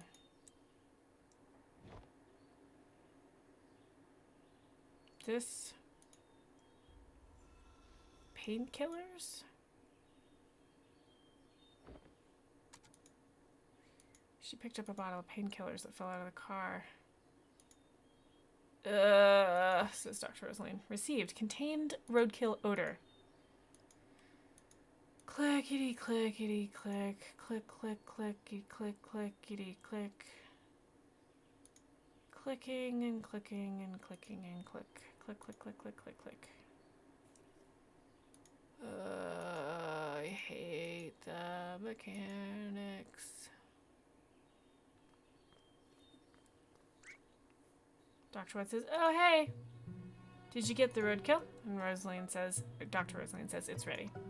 And he says, great, go get it set up. I'll be right back. And she says, Neil, these painkillers, I think they're yours. And he's like, hey. He takes them from her and she says, may I ask why you're on them? He says, I wasn't going to tell you, but this is embarrassing. A few days ago, I walked into a concrete wall. She says, you just walked into a wall like that? And he said, what can I say? I was in deep thought. You know how deeply I think. And she says, these are some rather strong pills, Neil. And he says, and it was a rather strong concrete wall. 'Twas a match made in heaven, I say. Anyways, you got the roadkill, right? Let's hurry. John's dying back there. She says, Neil, you aren't addicted, are you? Okay, so we've got autism. We've got a guy who wants his life to be so different. He insists on hiring somebody with using lots of money that he doesn't have to change his memories to go to the moon, who was so traumatized by something he had to have his memories erased, and now we have painkiller addiction. What even is this game? Dr. Watt says, are you kidding me? I'd overdose before I'd sink to that level of contrived mess. Oh, wow. That's a terrible thing to say. That's a terrible thing to say. This game seems to be written in a very insensitive way, and I have questions, and I would like to read some articles about it. I will probably send tweets. Okay, they didn't make me click. I'm all the way back upstairs. Dr. Rosaline says, so when we get to that exact point, I will send the signal. When I do, I want you to release the valve for about 3 seconds. The doctor says, certainly. Okay, we're gonna put our fancy hats back on. Dr. Rosalind says, about time you showed up. And Dr. Watts says, have you made sure the germs are sealed off? Rosalind says, fully sealed and filtered. Not like it had mattered to a dead man. Doctor says, you should know that Johnny's condition is deteriorating fast. This might be your last chance, you two. Whatever you do in there, good luck. Watts says, luck's the last thing we need. Okay. We're going in.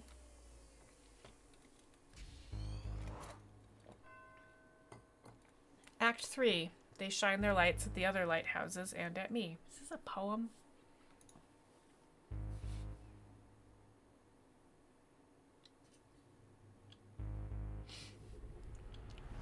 We're back in the house when he's a kid. Dr. Rosalind says, let's go. They check on a bunch of memory blobbity blues. We're going to the soccer ball. I clicked on it a couple of times. We're in the white field with the soccer ball. And the two doctors. Dr. Watts says, I think that this little thing's causing us so much trouble. I just want to kick it to outer space. Dr. Rosalind says, I suppose all we can do now is to send the signal and hope. He says, well, ready. They send a signal. Doctor opens the valve. Rosalind says, something's happening. Quick, send it again. Watt says, what's going on? Oh, now things are red. Lily says, Doctor, something's wrong. Doctor says, what? Take over for me, Lily. Switch sides. His condition has been destabilized. Intake levels must be reconfigured. Things red. What's happening to this place? Rosalind says, it's been destabilized. Get out. What? Says Dr. Watts.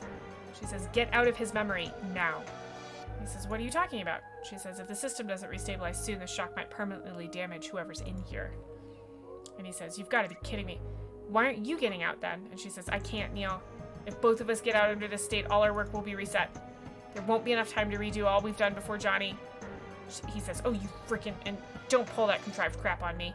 This ain't a movie and you're no hero. You're just being a moron. And she says, then why are you being one too? Get the hell out of here. And he says, screw that. If you're gone, they'll probably pair me up with Alistair. Do you know how badly he smells? Worse than the roadkill. That's not nice. Rosalind says, damn it, Neil, this is what I get for helping you cheat through the entrance exams. These people are just delightful.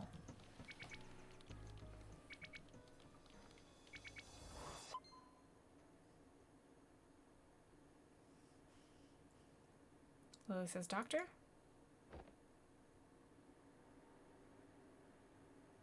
She says, I think we're okay for now. Or the doctor does. We go back in, it's red. Now it's normal color.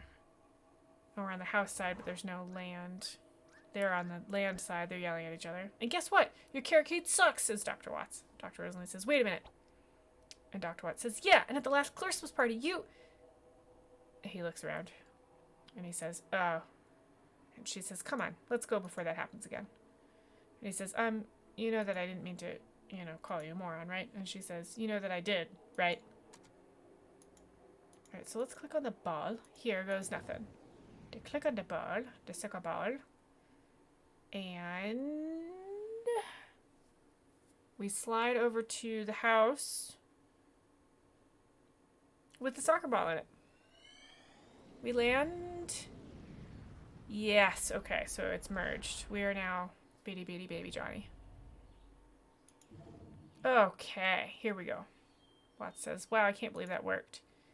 Rosalind says, so we actually made it. But I'm not sure if I'm going to like this place. And he says, what do you mean? It seems peaceful enough. And she says, Neil, did you notice something odd in Johnny's room earlier? And he says, what? And she says, there's something strange in there. Did you not see it? And he says, I suppose not. And she says, never mind. I just hope I'm wrong. I didn't see either. I don't like this. This is going to be a scary game. Okay. Okay, we're gonna try clicking it. Wow, that sounds fabulous. It's coming from off screen. I know, right? You've got to take them there one day. Let's keep walking. Nothing in the car. Let's go down here. It's a street. There's Johnny on the street. He's playing with a... Watt says, sheesh, the time overlap's getting out of hand. There's Johnny's running around all over the place. Look at how many of him are here. It's like a zoo. And Rosaline says, There's one here. Click. I'm clicking on him. Ha! It looks like the ball's moving around its own. He's just chasing it. Can I click on it? Okay. Let's click on the roadkill. All thanks to this little fella's sacrifice. Rosaline says, I hope so. There's a Johnny over here.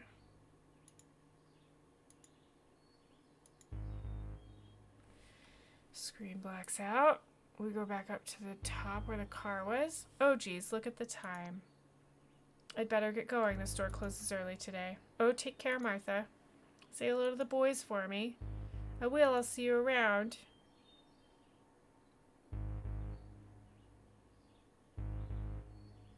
Dr. Watt says, well, this is the end of the road. And you were saying? Dr. Rosalind says, never mind that. Maybe I was wrong after all. I mean, this place... Oh, this music is terrible. It's so peaceful. No, it's not. The only thing that exists in this memory that could do such a thing would be... Shit! Duh. We need to get back. Now. Dr. Watt says, wait, what's going on now? She says, just shut up and come! Oh, this music is making me anxious. We go to the car. Mom gets in the car. She starts to back out. I assume Johnny used to have a brother who wanted to go to the moon at this point. We watch. Johnny's playing with the soccer ball on the street. Back to the car. Car starts up. Back to Johnny in the street. Yep. Car hits the kid. Slow motion.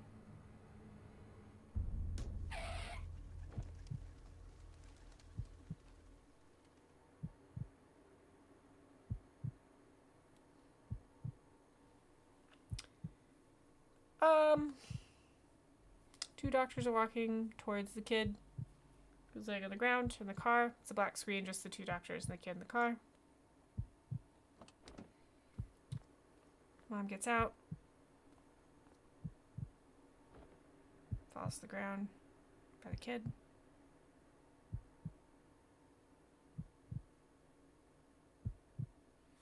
Dr. Watt says, I don't understand. If he was unconscious, how could we be seeing this here when he never did? Still, I'm just surprised that he survived. And Rosaline says, actually, he didn't. Watt says, what? And she says, didn't you see it in his room, Neil? Johnny slept on a bunk bed. Johnny yells, Joey.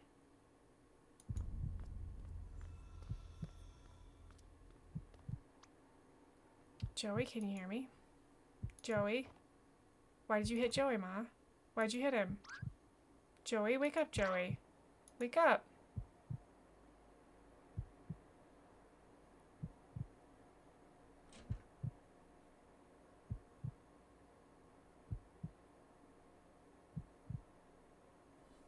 Dr. Watt says, Joey.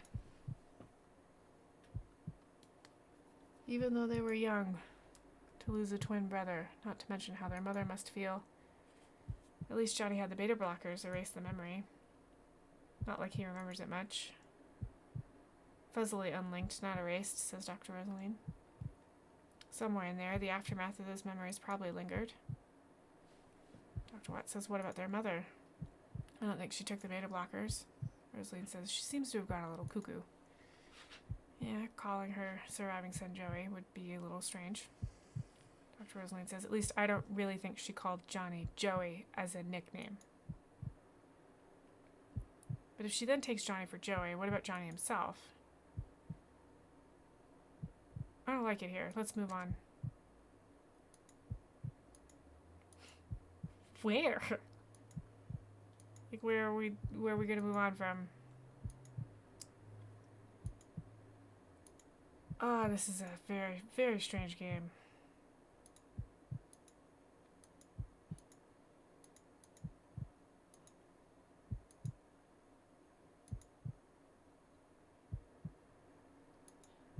Don't have our usual mechanisms for getting out.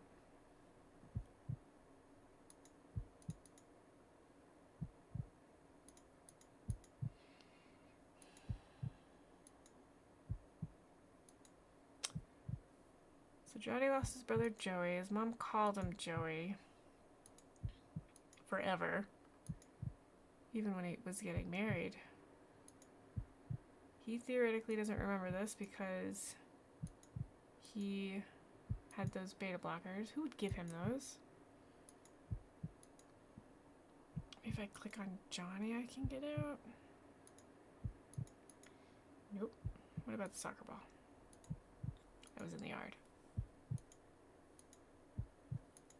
That's kind of weird.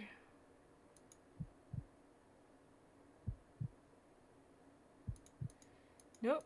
How do we get out?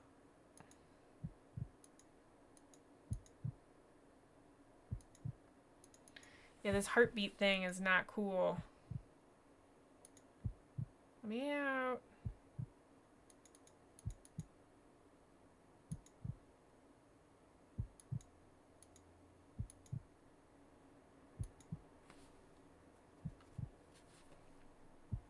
I don't know how to get out of this.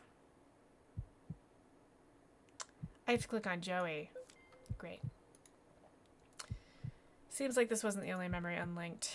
Odd, it's not putting up a barrier anymore, says Dr. Rosaline. And Dr. Watts says, don't jinx it.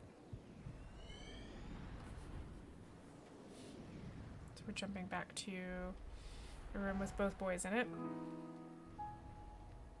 Which is where I assume we find out Joey wants to go to the moon. Joey said, dude, you should totally give this series a try. I mean, really, it's just wicked awesome. I've already plowed through 3 books straight. John says, what's it called? Joey says, Animorphs. It's about this group of kids turning into animals to fight mind-controlling slugs. John says, meh, I don't like that weird alien stuff. Joey says, why not? It's great. Instead of going to boarding school, they get turned into tigers and mob big bad aliens. They're all like, rawr, rawr, rawr, rawr, rawr. And then they pick up lasers. And it's all pew pew, pew pew pew pew pew. Pew pew pew pew pew pew pew pew pew. Johnny says, stop that. Joey says, hee hee. Joey, just watch, Johnny. One day, I'm gonna be a famous writer. I'll write the coolest novel on the block and every kid will get my book for free. I'll make us rich and buy both you and Ma really big houses. How would you get rich, said John, if you give away the books for free? Joey says, free for the kids. The parents will still have to pay, of course. John says, yeah, I'm sure the parents will be thrilled to give you money. Joey says, what, you're still mad about the other day? Oh, come on, I called first dibs on the train fare and fair and square. Joey says, what happened to your prize anyway? John says, I gave it away. Joey says, to a hobo. John says, look, it's not just about that day. You know Ma always favored you. Yikes. Joey says, hey, that's not true. John says, remember last Christmas? And last Easter and the time we went fishing? And Joey says, okay, you know what? You can have my train if you want. John says, really? And Joey says, yep. I mean, hey, by your reasoning, she'll just give me another one, right? John is upset about that. Joey says, listen, Johnny, what difference does it make who owns what? Everything that's mine is yours, too. I mean, we both get to play with it, right? John says, yeah. Joey says, right. I mean, come on, you're my twin brother, dude. You're like a part of me. Oi, let's go confuse the neighbors.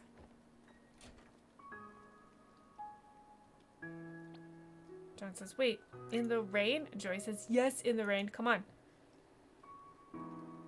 There's a toy train on the floor. Note received. Animorphs. Oh, the memory blobbity bloops. Not enough memory links established. But I had all the blobbity bloops. We're outside. Seems like a fair. Very young kid. Dr. Rosaline, some kind of carnival, huh? Dr. Watts, shall we look around? Dr. Rosaline, how about I look around and you just stand here? Watts says, how about we continue speaking in the form of questions for the next hour? Rosaline says, quit blabbering and go already. And he says, oh, you ruined it. Requires 3 bars of memory. Oh, I have to pick up memory links again. Dang it.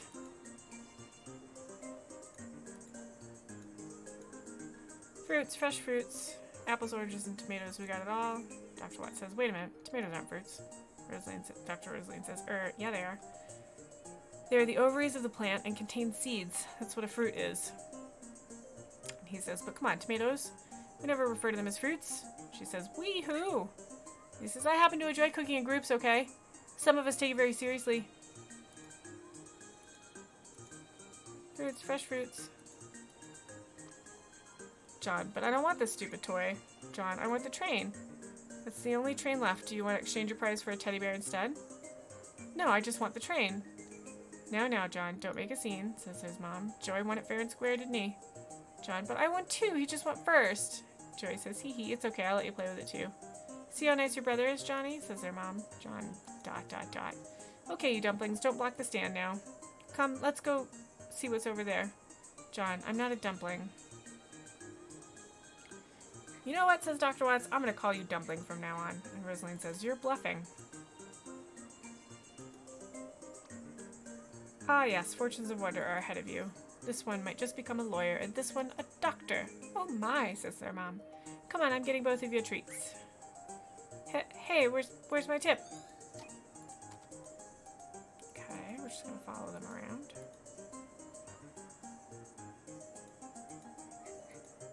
They're gone.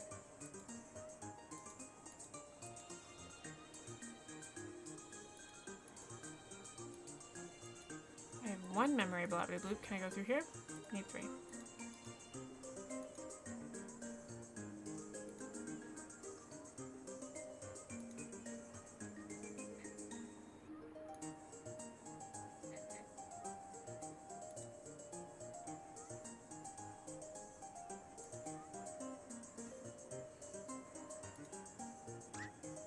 Welcome and behold, the world's smallest Ferris wheel. Can we ride it?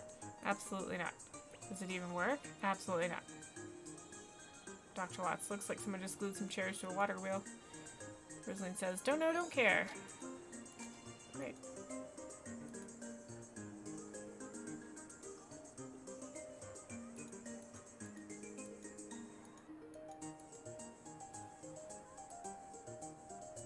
Where did the mom and the kids go? Ugh. Well, I'm clearly not anywhere near the end. I hope... Ugh. What if I am close to the end, just like last time?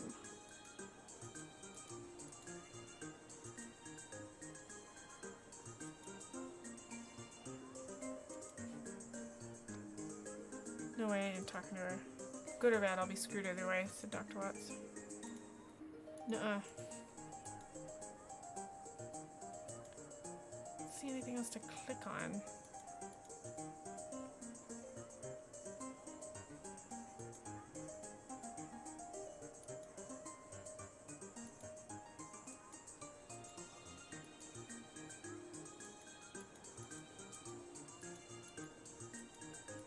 How many do I need to go down here? 3.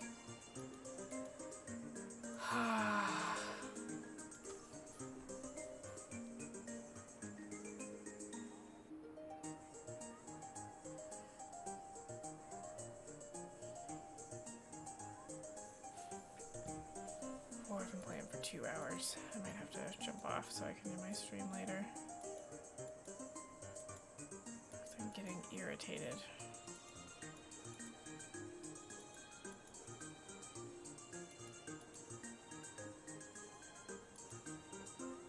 Fruits, fresh fruits. Fruits, fresh fruits.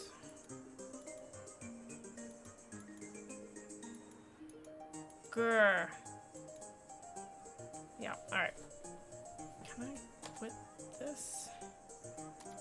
Save to file 1. Wow, we're exiting the game. Okay, stream. I'm gonna hop off.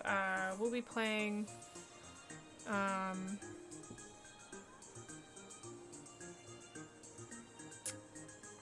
Goodness, we'll be playing Broken Bane in about 2.5 hours.